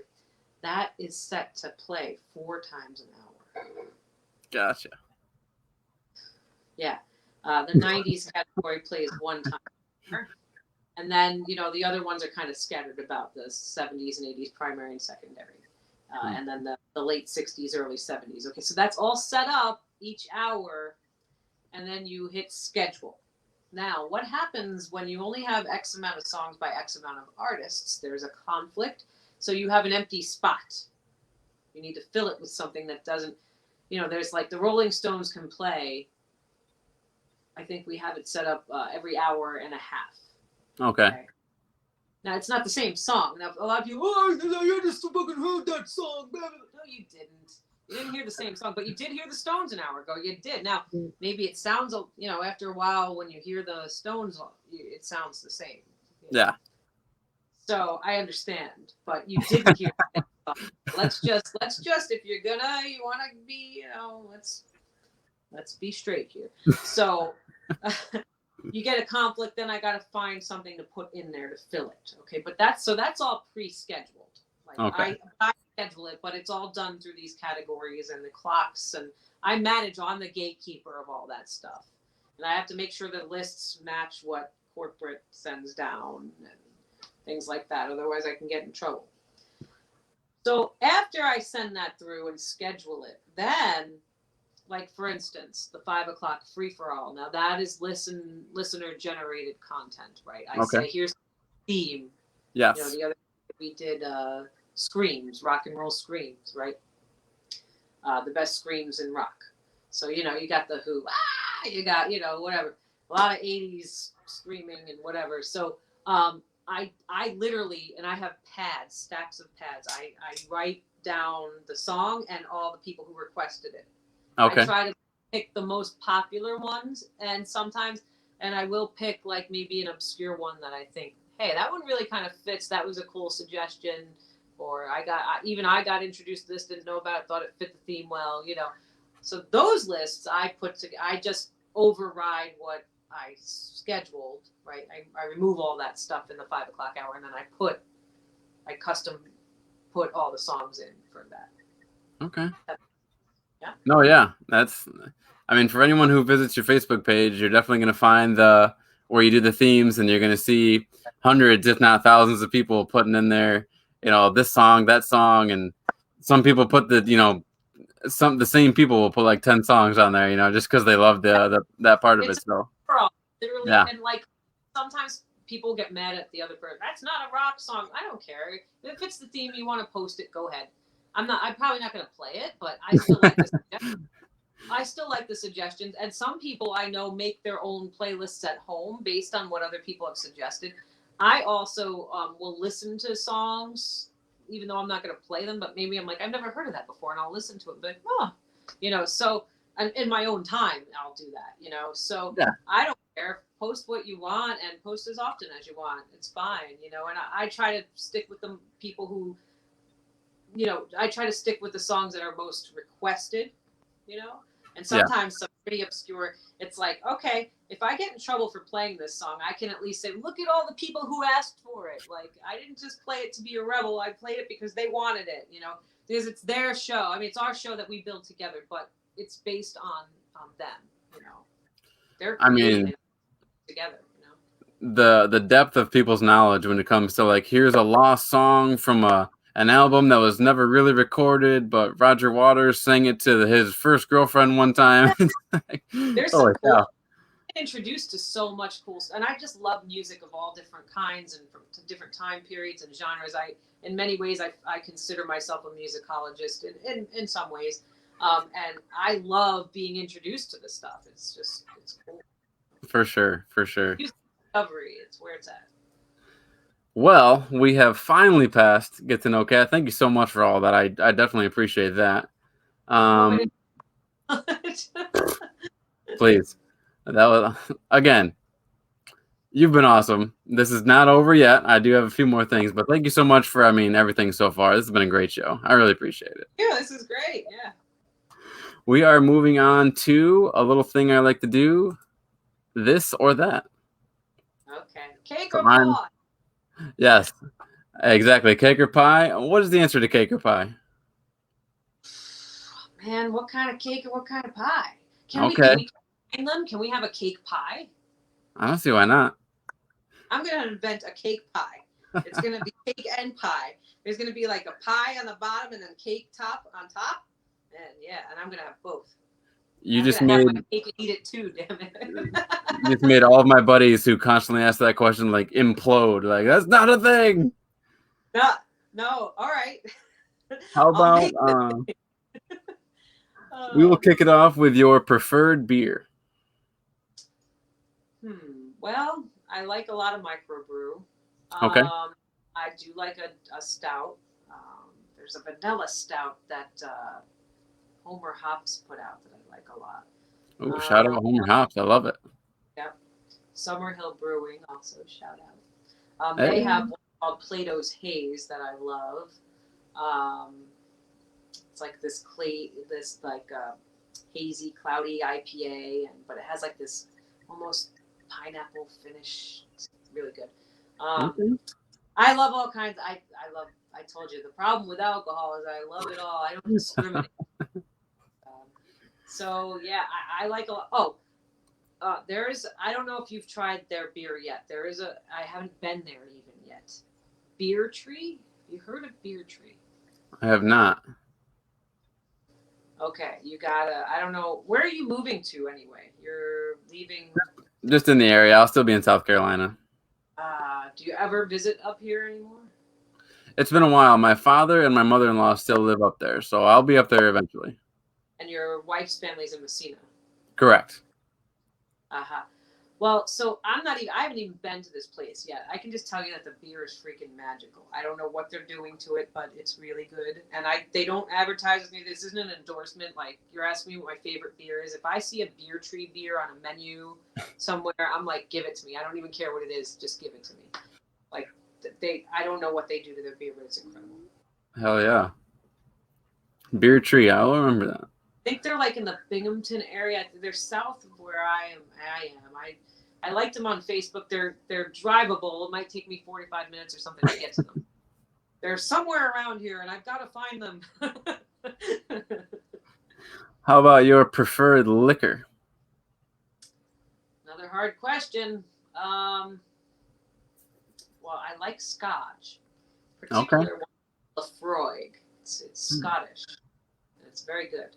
I always think people are fancy when they say like bourbon or Scotch. No, I'm not really fancy. But the Lafroig, it is. I don't drink it all the time because it's expensive. So it's a special kind of thing, So special occasion, and then I like bourbon. I like vodka. I like gin. Hendrick's gin is very good. Vodka probably I like because it's very versatile. Like, right, you can mix anything with vodka. Anything, and if you're trying to cut the calories, you have some seltzer and some lime or lemon juice, and you're doing okay. No pork chop in a can. Yeah, my God, these stouts, they're killing me. I tell you. Oh, so damn good though. How about your candy of preference? Candy. Well, I like dark chocolate. Okay, awesome. Jolly Ranchers too. But I stopped eating them because the sugar's bad for my teeth. You like Sprees? Sprees. Oh, those are they're like the little discs, right? Yeah. And they have the coating on. Yeah, those are good. Yeah. I can get down with some sprees. How about fast food? Which restaurant's your favorite? Kentucky Fried Chicken. Okay. The little twisters? You like the zingers or whatever? Or just a good old fashioned bucket with the mashed potatoes? Hell yeah. I don't like mashed potatoes though. No. Oh wow, okay.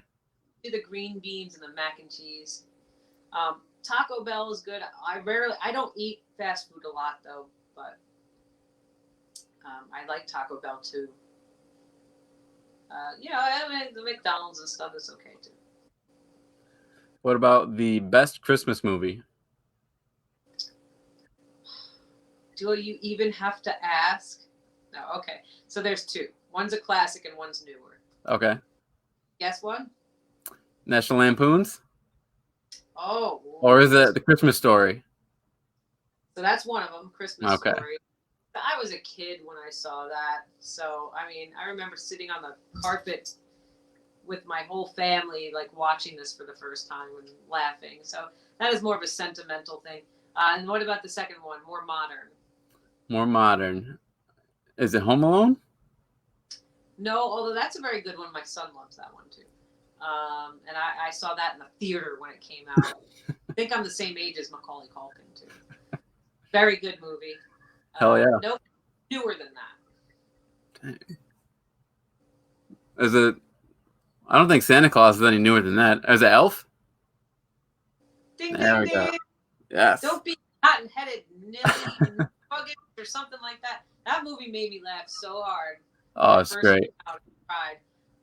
But you know what else is really cool? Is it the Christmas Chronicles with freaking Kurt Russell as Santa Claus? That was a good one. Souped up sled. I was like, yeah, man, that was cool. And then they had a sequel just this past season. They're a little cheesy, but I thought that was cool too. My wife introduced me to White Christmas, and we've been watching that every year since. I do like that movie. Dreaming of a white. Classic. It's a classic. Snow. Yeah. How about this one? What's the worst show that your partner watches? Worst show that my partner watches? No, I don't really. It's not like there's a show that I'm like, oh my god, you're watching this again. You know. Nothing like Swamp People or anything. I wouldn't mind that if he did, but no. How about The Masked Singer? No, we don't watch it. Yeah, fair enough. I'm not into the talent shows, and Yeah. What about this one's gonna be tough for you because you have both cats or dogs. Yeah, I mean, and I am both. I don't know.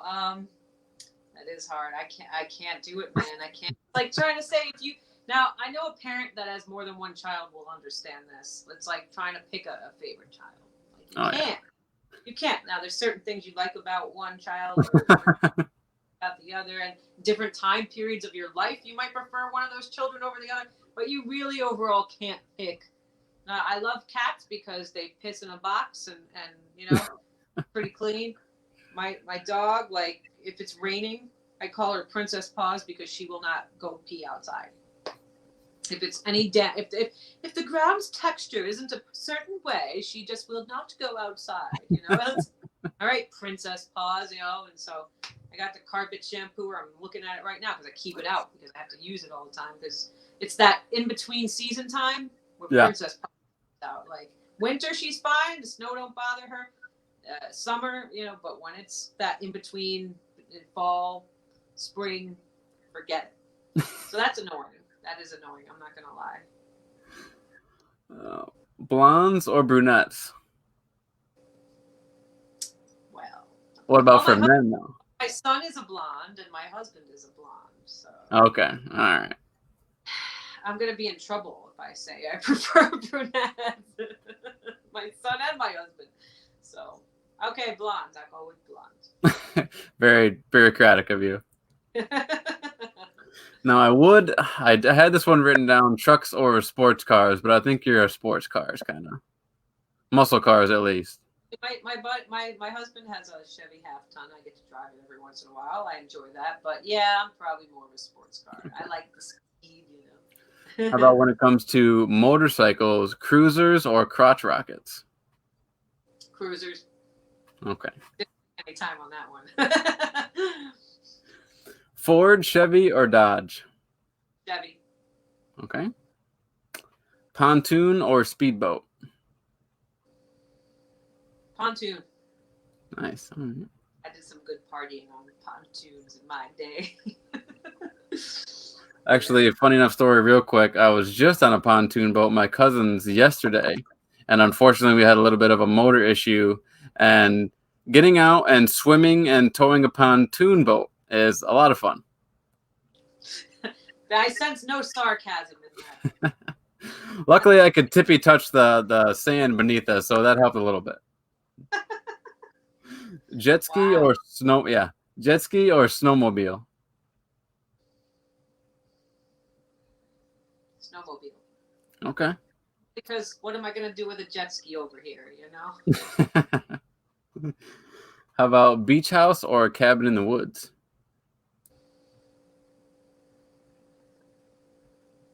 Well, ideally, I would have a beach house that had woods, and that I can tell you that can happen because the woods is right here, and you go. It's where I grew up in Wading River. If you ever look up Wading River, New York, look it up because there was a ton of woods, and then you go through the woods, and then there was the beach. So you could have both. This reminds me of having your cake and eating the pie too. I know. I probably pissed off so many people with that.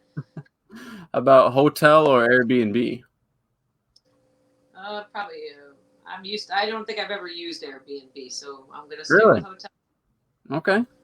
I don't travel a lot these days, though. I did a lot of traveling when I was younger, and these days I'm more of a hermit. So. Fair enough. We all like a good Marriott, right? I don't know if I like it, but but it does the trick. Apple or Android? Well, I used to say Android. In fact, my actual phone is an Android, and I am getting for the past 2 years, I get these spam calls. So I have the volume off most of the time. People text me, and I don't even get it because I get this woman by the name of Frances Haddon keeps giving my number out to I don't know who. I actually figured out who she was and contacted her. It doesn't matter because she gave my number out to her doctors and she puts it on the internet looking for loans and medicine, all sorts. So forget the regular influx of spam calls. I'm getting her call. So if you call my phone, my voicemail very clearly states, if you're looking for Fran Haddon, please call this number. I am not Fran Haddon. Please remove my number from your list. This is her number. So my friends who call me and when they get the voice, they're laughing their asses off because they're like, what the hell is going on? Anyway, I used to love my Android phone. My husband 2 Christmases ago, bought me an Apple iPad that I'm talking to you on right now. And that, as long as I have Wi-Fi, I use that to make calls. I use it for everything now. So Apple now. It wasn't, though. It used to be Android. Not cool, Franny. What the hell? I know, right? Well, the funny, my middle name is Francis, too. So it's Francis. And so it's so weird because there's a synchronicity there. We have Coke or Pepsi next. I don't give a shit. I don't drink a lot of soda unless I'm having it with rum. Okay. Cherry, Coke, and rum. Spiced rum. Nice. Kraken. So my married name is McCracken. So we like the Kraken rum. Unleash the Kraken. I love it. But I don't really care if it's Coke or Pepsi. I don't really see the difference. Chocolate or vanilla ice cream? Probably chocolate. Burgers or hot dogs? Burgers. Tacos or pizza? Oh, you're evil. That's always a tough one. Oh God, probably pizza. Okay. Long Island. It has, yeah. Cheddar or caramel popcorn? Well, cheddar, I guess. I prefer butter out of both Okay. of those. So when you get the tins of cheddar, caramel, and original, it's just straight original. I'd prefer that over the other two, and then I'd prefer cheddar or caramel. Red Lobster or Olive Garden? I don't think I've ever eaten at a Red Lobster. Okay. There was never one near me. Yeah. And I like Olive Garden, but Well, I love lobster. Since you worked at a seafood restaurant on Long Island, I guess I won't recommend any actual seafood dishes at Red Lobster, but the never-ending biscuits are to die for. Is it? Well, I mean, there's supposed to be a seafood plate. Is the seafood bad or? I would never try to stack it up against a legitimate seafood restaurant. Right. But the cheddar biscuits. I can get down on some cheddar biscuits. All right. How about your favorite sport? Oh wow. Baseball. Okay. Baseball. Yankees. Mets. Oh, okay. My grandmother and great grandfather. They've been Mets fans forever. So I mean, I always said that, and as you can tell, and probably because I can't pick cake or pie because I like them both. I'm starting to lean towards pie, though, to be honest. Meringue, pumpkin, and cake sometimes can be too sweet. And if it's not whipped cream topping, I don't want it. I don't like that sugary. So I'm thinking I'm leaning towards pie now. Okay, I like it. I like it. Yeah, I'm thinking I'm going to go with the pie. Anyway, what I'm trying to say is I can tend to be very neutral about things. Yeah. So I'm always like, well, New York, you can't go wrong. For sure. A good Subway Series game is great. What about billiards or darts? Darts. Okay. Oh, Golf yeah. or loving the darts. Okay, I like it. We just went axe throwing the other night. That was a lot of fun. I haven't tried that yet. At least not in a controlled environment. It's cool. How about golf or bowling? Probably golf because you're outside. I like being outdoors. Okay. Have you been? I have never professionally. I've done mini golf, and then my friend and my sister. I don't see my sister next to ever, but they both love to. And my friend around here does golf, and I've been like, take me out with you, please. And my one friend brought some stuff here and showed me some things, and in my yard. But I feel like she doesn't want to go with me because I'm like a beginner, so it's like.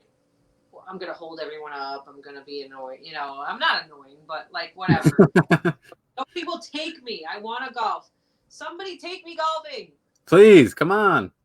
We'll go when I don't know if someone wants to go and I'm holding them up, I'll let them go. I don't know, or we'll just skip my turn. I don't care. But how am I gonna start golfing if no one will go with me?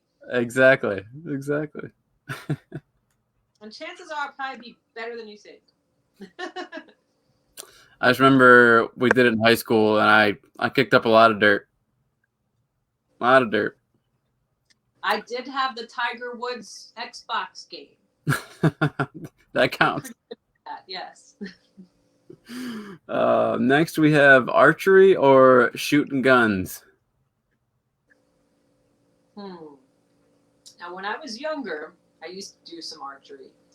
But I probably have more experience shooting guns these days. Okay. This goes back to your rap roots. Tupac or Biggie? Biggie. I'm from Long Island, but my dad was born in Brooklyn. I got it. I expected nothing less. How about TLC or Destiny's Child? TLC. I'm like, no hesitation. NSYNC or Backstreet Boys? Is there a difference? I love it. Here's one. Nickelback, yes or no? It is so funny that you say this. I was just having this conversation. So one of my listeners, and he might watch this sometime. He likes to go by SS. His name is Steve. He wants me to play a Nickelback song, and I told him, I said, I'm pretty sure someone's going to hang me if I play Nickelback, so I'm not going to probably.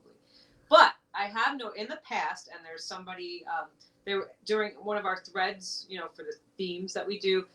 There was a big side conversation about how Nickelback got a bad rap, right?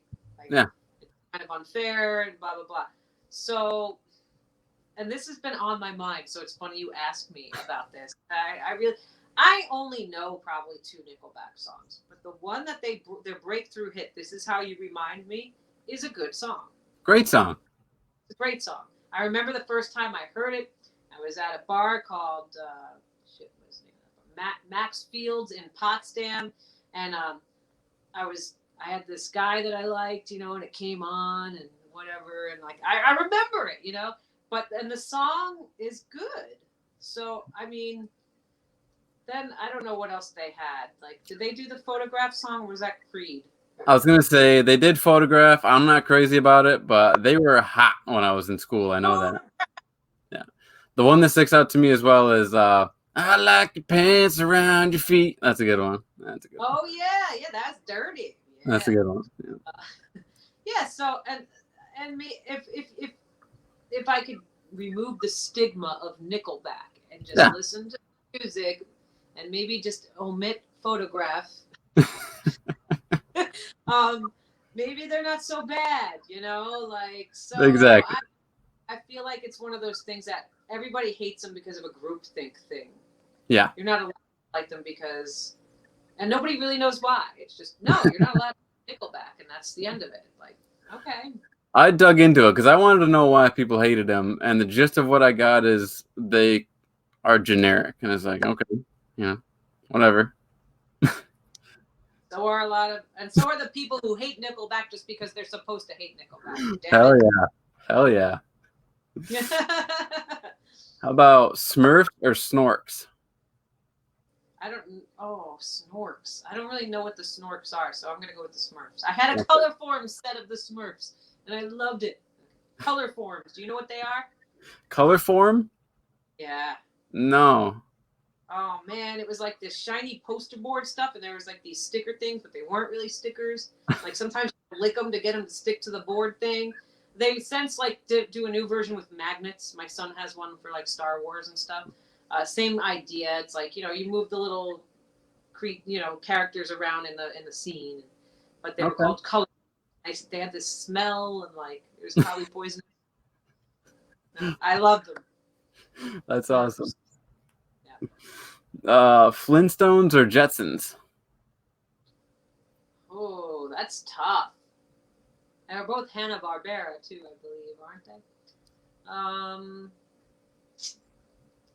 I mean, Rosie the Robot was pretty cool.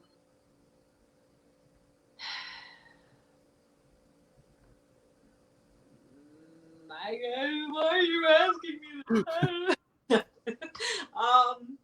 I guess the Jetsons. Because I don't want to use my feet trying to drive that big cement.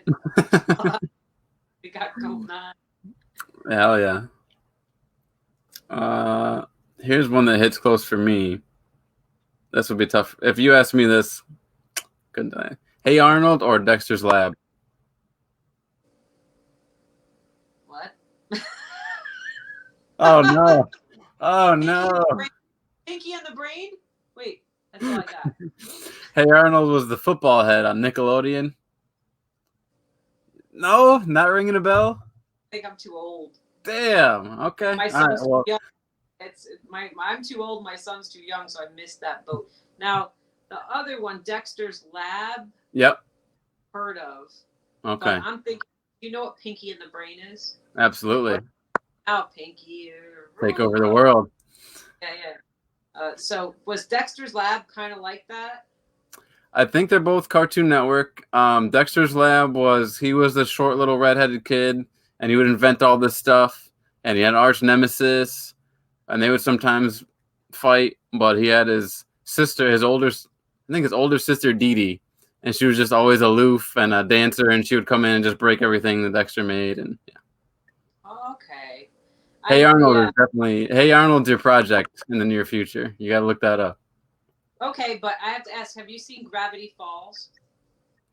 I think I've heard of it. Oh, gotta watch Gravity Falls. The symbolism. There's a lot of masonry symbolism in it. Number one. I don't know how much masonry or Freemasonry, but my dad got into that. Yeah, he's very into that. Okay. And also, what's the other one about this?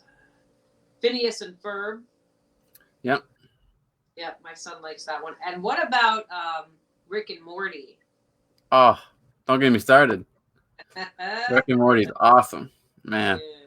that's a great show. That's a great show. Right, I would put that ahead of Family Guy, just under South Park.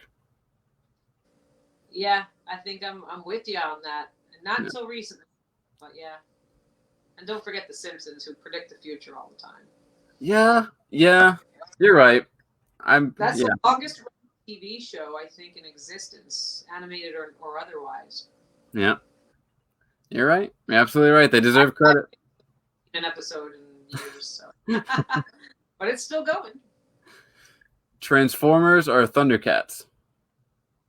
Oh, Thundercats! Whoa! It has to be the cats. Come on. I mean, I love Transformers. So, ooh, I gotta show you something. Stay right there. Show them. What you got? Hold on.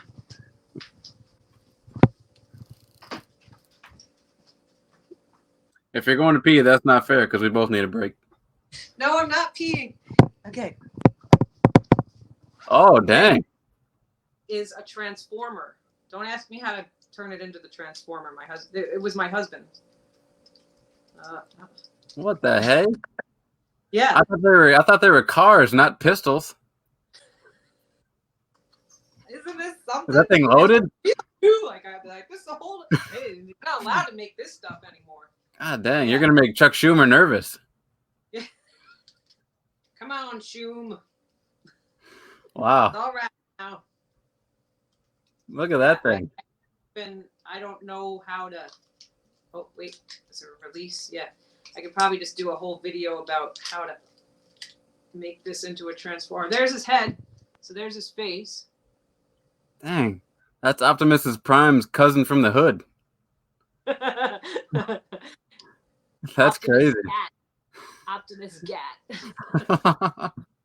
Holy cow. Yeah. And your husband's like, why are you touching that? Stop it. Oh, here we go. We got its legs or something. Oh, dang.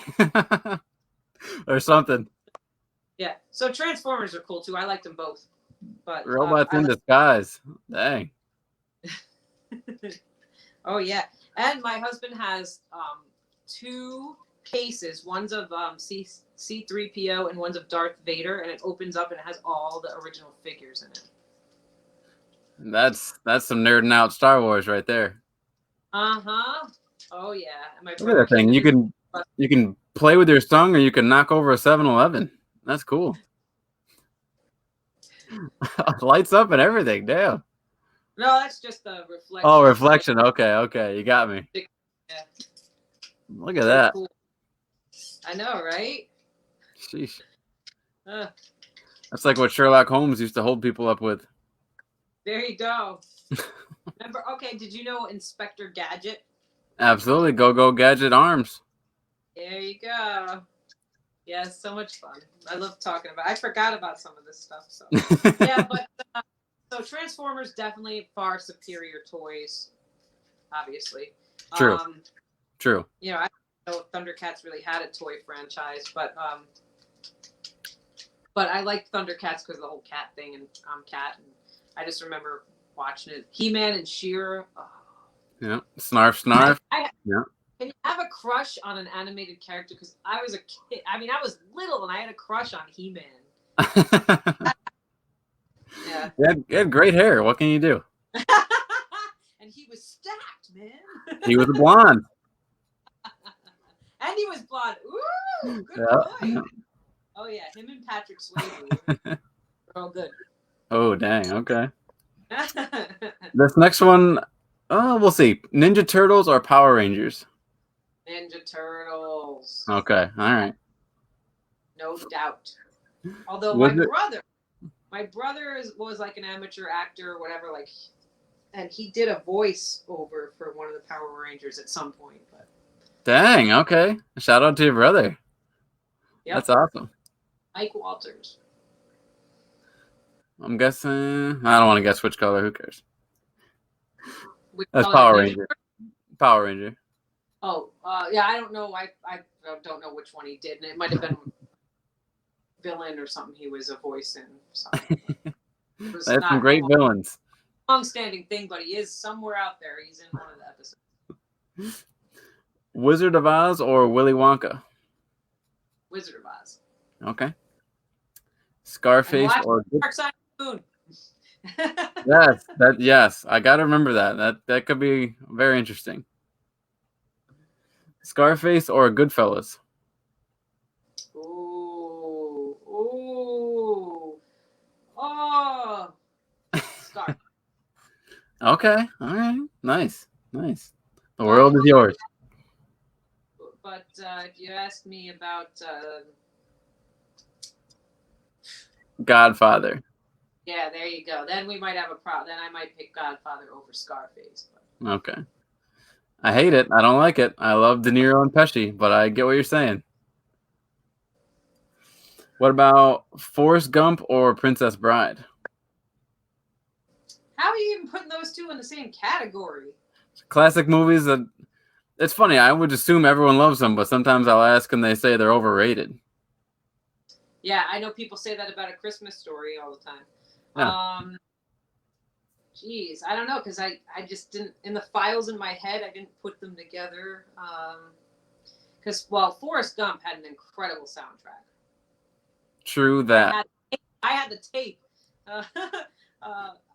Great soundtrack. Princess Bride is like, fairy tale gone comedy. Like, so they're just too different for me. I don't know if I can pick one over the other. I'll say Forrest Gump because of the soundtrack. Okay. Sidebar on that. As a lover of blondes, what are your thoughts on Carrie Elwes, the main actor in Princess Bride? Oh, yeah. Okay. Yeah. I'll take him. I won't turn him down, Yeah. Who doesn't love Men in Tights, right? That was a great movie. And How about really. Yeah. Freddie or Jason? Freddie. Okay. 1, 2, Freddie's coming for you. 3, 4, better lock your door. 5, 6, get your crucifix. 7, 8, stay up late. 9, 10, Never sleep again. Oh, as an adult, that still creeps me out. I can't lie. Now Jason has the. Yes. That's pretty. As someone who, I didn't necessarily live with, but I stayed a lot up at my aunt and uncle's house, and they had a cornfield. Jeepers Creepers was tough to watch for me. I don't know about you, but that was scary. I'd go out at night and be like, I don't like this. Children of the Corn. Yes, yeah. How about Alien or Predator? Alien. Okay. As Sigourney Weaver. Predator. They did one where they fought each other. Yeah. And they did one with Freddy and Jason too, where they fought each other. Oh yeah, you have to. Mm-hmm. You got to wring that dish rag of money to get everything you can out of it. Money grab. Yeah. Now, when I was younger, I didn't think of Sigourney Weaver the way I do now. She's an attractive lady. She's an attractive lady. Yeah. When you were younger, it was like you didn't see things that way, I guess. It's like every now and again, I'll see Jamie Lee Curtis in a certain movie, and it's like I was just gonna say that, and they both aged really well. Yeah. Yep. Diane Lane. So we sort of went over this. South Park or Family Guy?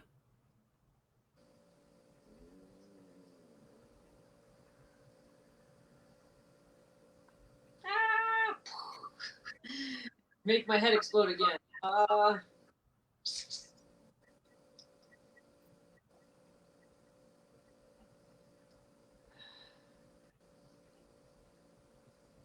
don't know if I could do it. You must watch them back to back and just be in your glory. Like, I can have both. Yeah, I actually don't watch a lot of them anymore. I mean, South Park when it first came out, and I was a teenager and watched it all the time.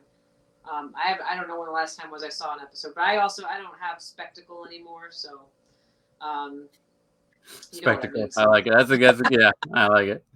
That's a good name for it. Yeah, either call it Spectacle or Rectum. I don't know. Basically, Clearly not a sponsor. you know what I'm saying. So I don't know. The Family Guy had that whole thing where the workers were striking for a while, so it wasn't the actual voices. And remember that weird period where it wasn't actually them, the original voices, because they, I don't know, contract issues or something. I do know more recently there was a thing where they wanted the actual actors to match, the characters that are on the show. So yeah. What? Well, that's new too. No, like years ago, the voice actors were on strike or something because there was contract negotiations. So the producers put in these other people that it wasn't the same voices. There's like a season of Family Guy where it's not the regular people. Really? Voice actors. Yeah. Huh. I'll have to check that out. I can't imagine Lois not being Alex Borstein. Yeah.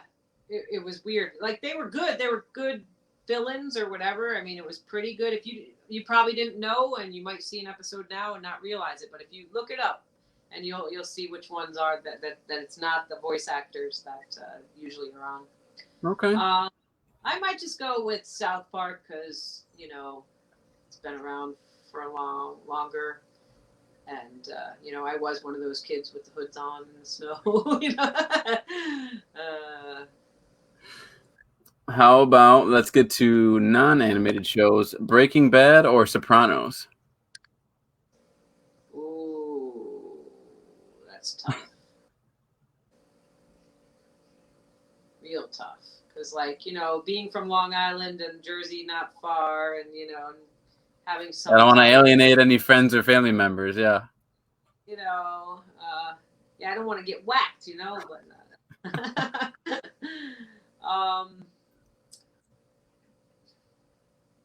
But a lot of people were pissed off on the way that Sopranos ended, too. Well, I won't ruin it so you didn't see it. I think we can spoil it at this point.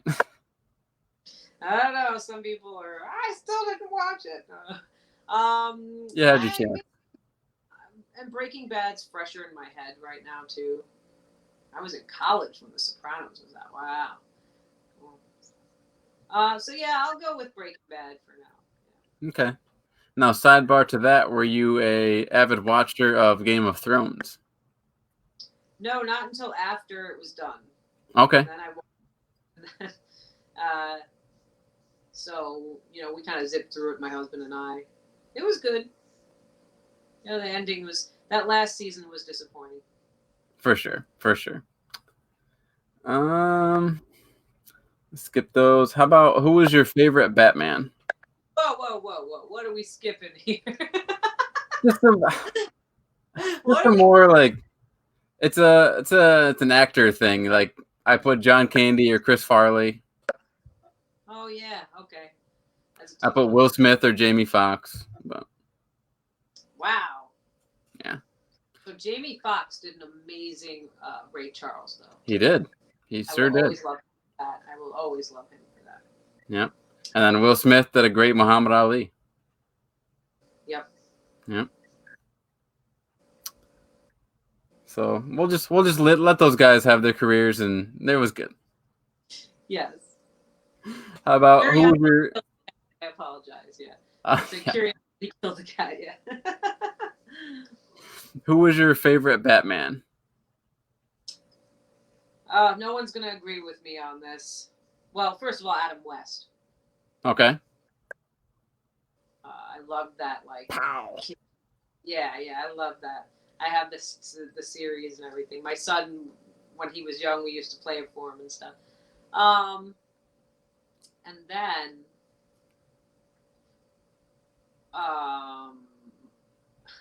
no one's gonna agree with me, but it's more of a nostalgic reason than it is actually the quality of the Batman. But I liked Michael Keaton. I totally agree with you. I love Michael Keaton. I saw that first Batman movie in the theater with my dad and brother. Oh yeah, you had Michelle Pfeiffer, Catwoman. Yeah, Danny DeVito as a Penguin.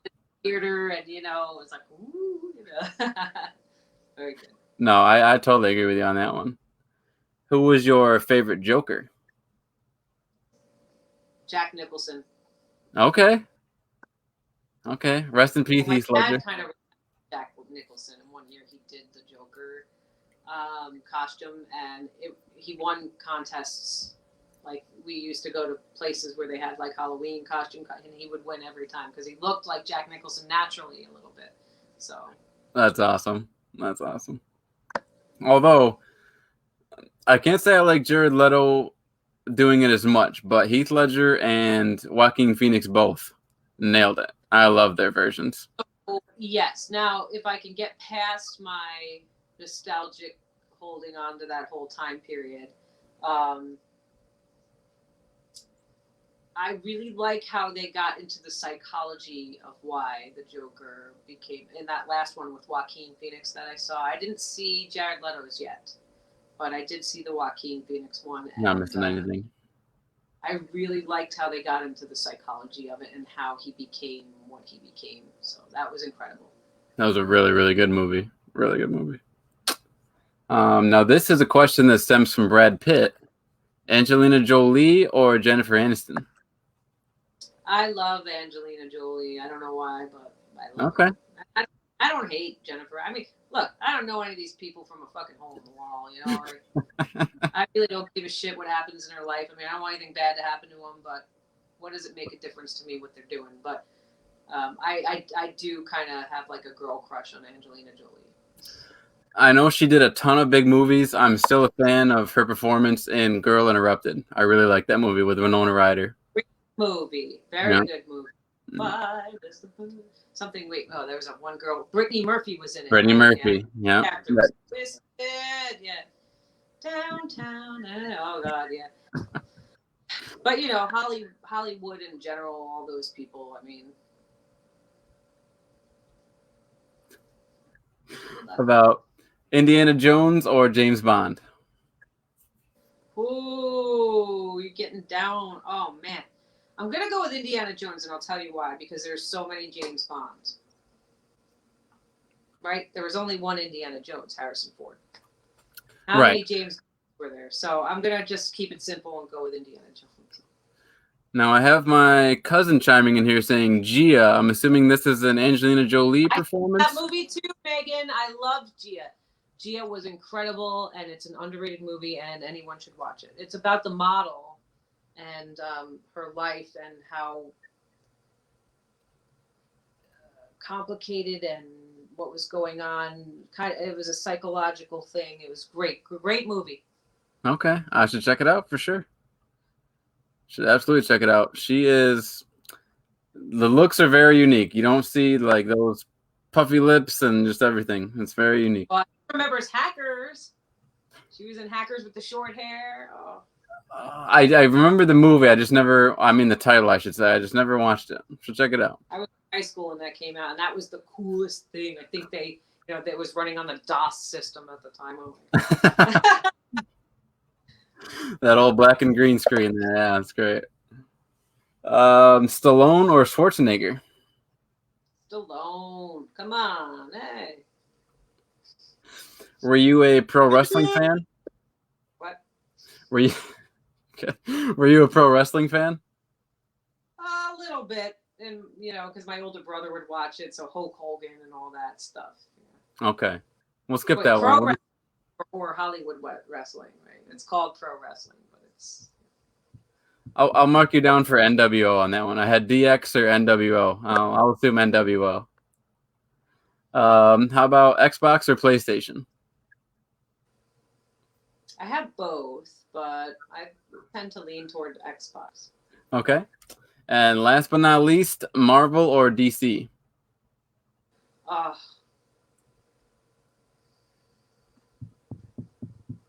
damn. Oh God, it's tough. I don't know though. So DC used to stand for Detective Comics. Did you know that? I did not. Marvel, Stanley. I guess I'll go with Marvel. Have you seen the new Justice League movie? Not yet. Gotta check it out. You? It was good. I was very, I don't know what it says that my wife stayed awake for an entire 4-hour movie, but if that says anything. That does say a lot, especially if she's pregnant. So Exactly. All right, so that wraps up this or that. Like I said, I appreciate your time. Please let me know if you have to go soon. I do have 2 more things if you'd like. yeah, Okay. just keep it rolling. Great. Yeah, this next little segment, I guess we could call it.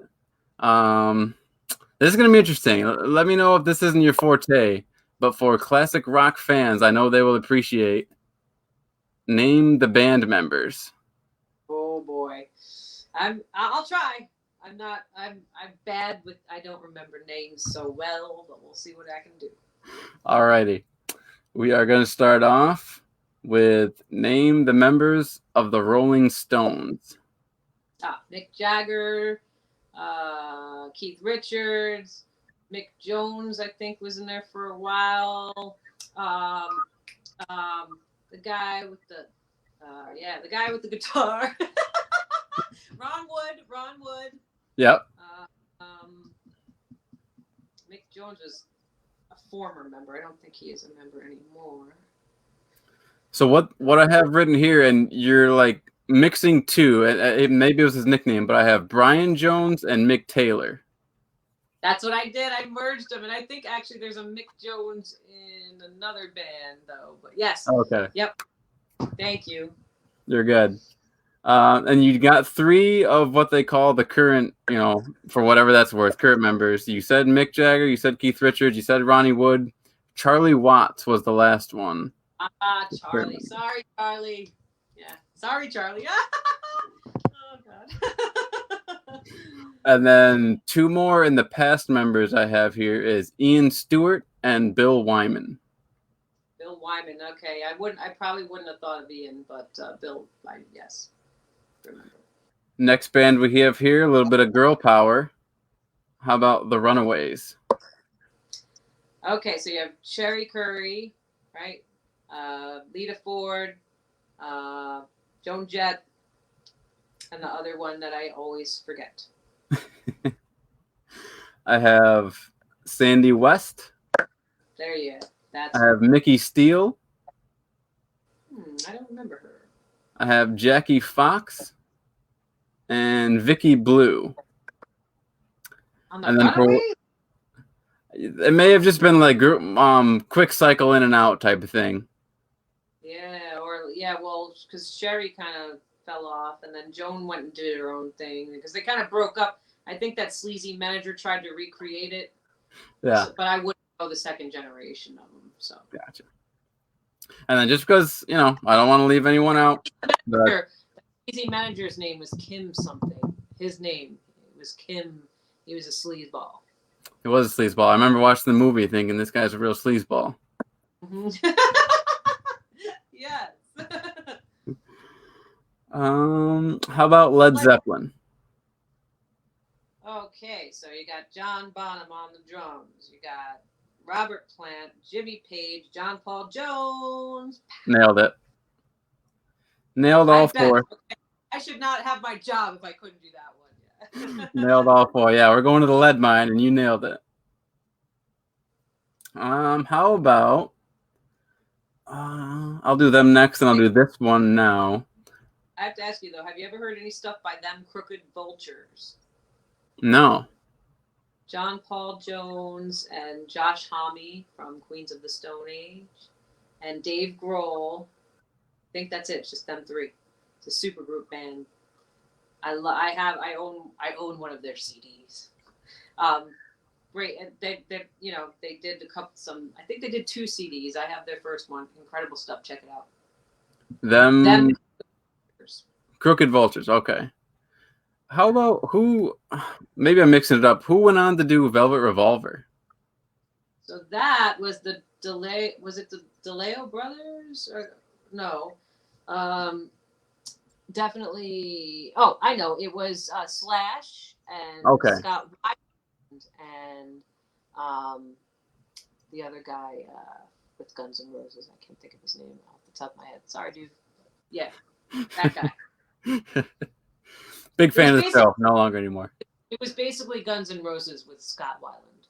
Okay. This one, I guess I would say easy. Duff McKagan. Okay, sorry. What a relief.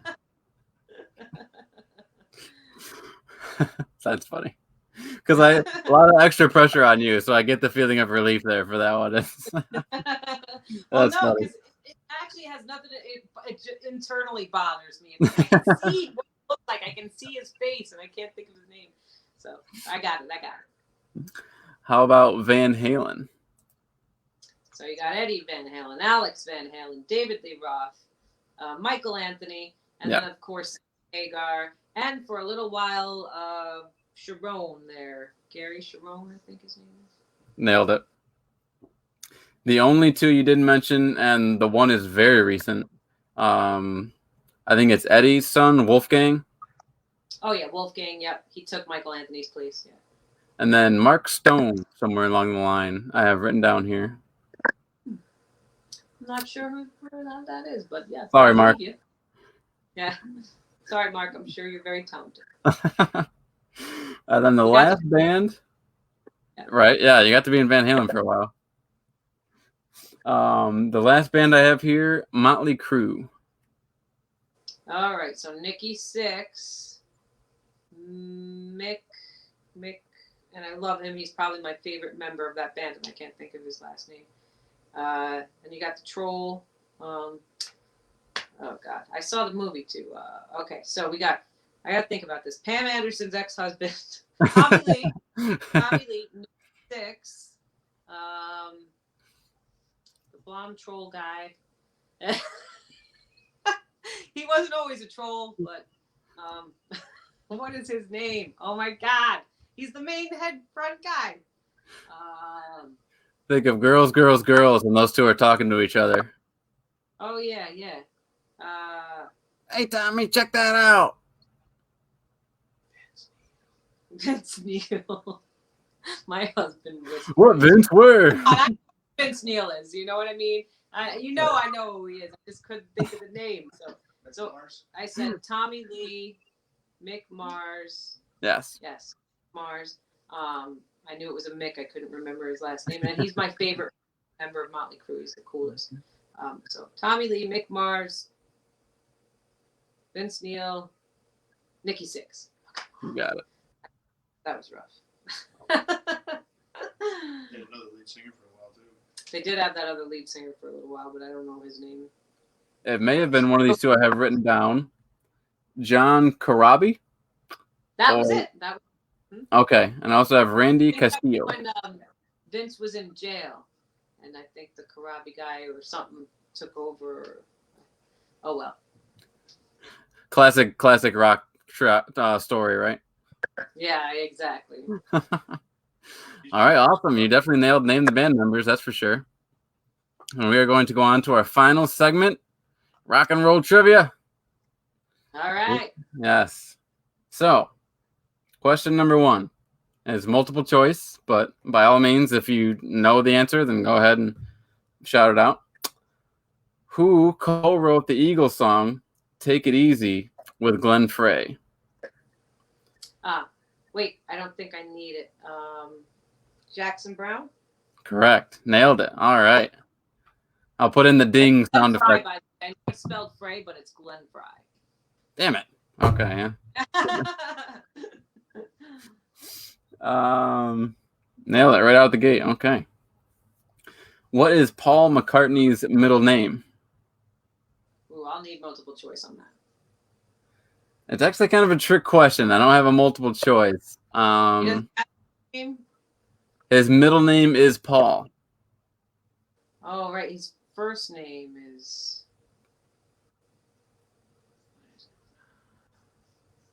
I don't know. His first name is James. So he could actually be J.P. McCartney. Right. Very good. That's great trivia. I might actually use that for my contact. Sir Paul. Well, yeah, I was going to say that too. My husband said, Sir Paul. I was going to say Sir, but yeah. This one's also a multiple choice. Who was the only band to be paid in advance of Woodstock 69? Ooh. Okay. I think I do know this, but I'm going to have you give me the multiple choice. Yeah. So I have here 4 bands: The Grateful Dead, The Who, Jimi Hendrix, or Jefferson Airplane. I think it's. It wasn't. Jimi Hendrix played last. What were the other one? The Who, you said, and Yep. Jefferson Airplane and The Grateful Dead. I don't think it was Jefferson. I think it was the Who. Let me get to this I one. I feel like they got paid and they didn't show up or something. So it's funny because when I was doing the same quiz, I said The Who, and it is not correct. It's actually The Grateful Dead. It was the Grateful Dead. Yes. Okay. The Who didn't even play Woodstock, did they? Well, according to what I have here, The Who's manager asked for advance payment a little too late. The Who was already on stage setting up, and promoters countered with a "what would happen if we told the people The Who was not going to play" scenario. Okay, so I knew there was something with that, but I couldn't. Yeah. Okay, so it was actually the Grateful Dead. Yes. That got paid in advance. Yes. Okay. Wow. Next one. True or false? Alice Cooper owns a sports bar. I think that's true. It is true. Correct. It is called Cooperstown, and it is in downtown Phoenix, Arizona. Interesting. Next one here. Vampires and all that, yeah. Yeah. This one's also I'm having trouble with that. Also multiple choice. How many #1 songs did John Lennon have during his lifetime? #1. One? Correct. None. Okay, 1. Yeah, it was 1. He had 1. And what was it? Let's see. Do you know what it is? Yeah. Was it Imagine? Surprisingly, no.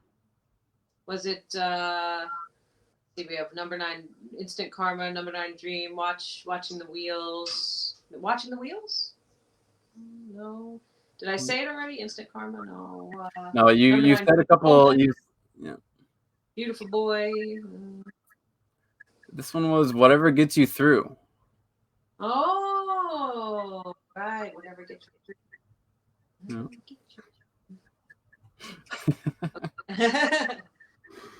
Staying with John Lennon, though, this next question.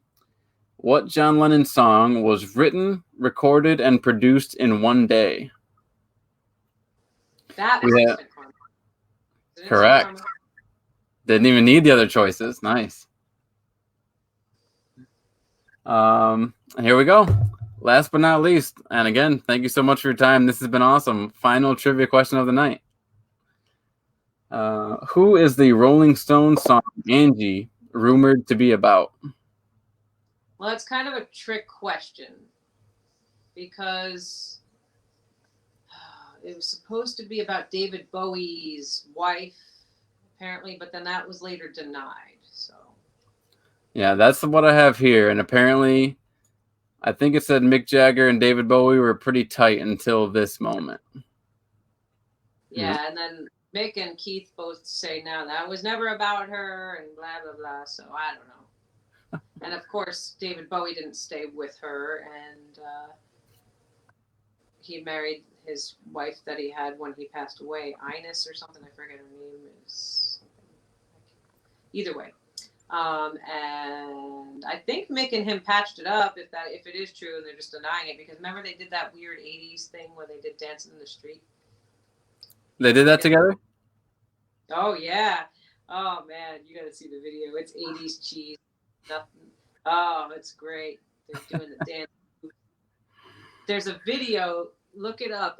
It's David Bowie and Mick Jagger doing Dancing in the Street, but they took the music down and they basically made it like they were recording it and all the noises they were making while they were dancing instead of hearing the song. And they're like, ooh, and you hear like scraping of the shoes on the ground. It's hilarious.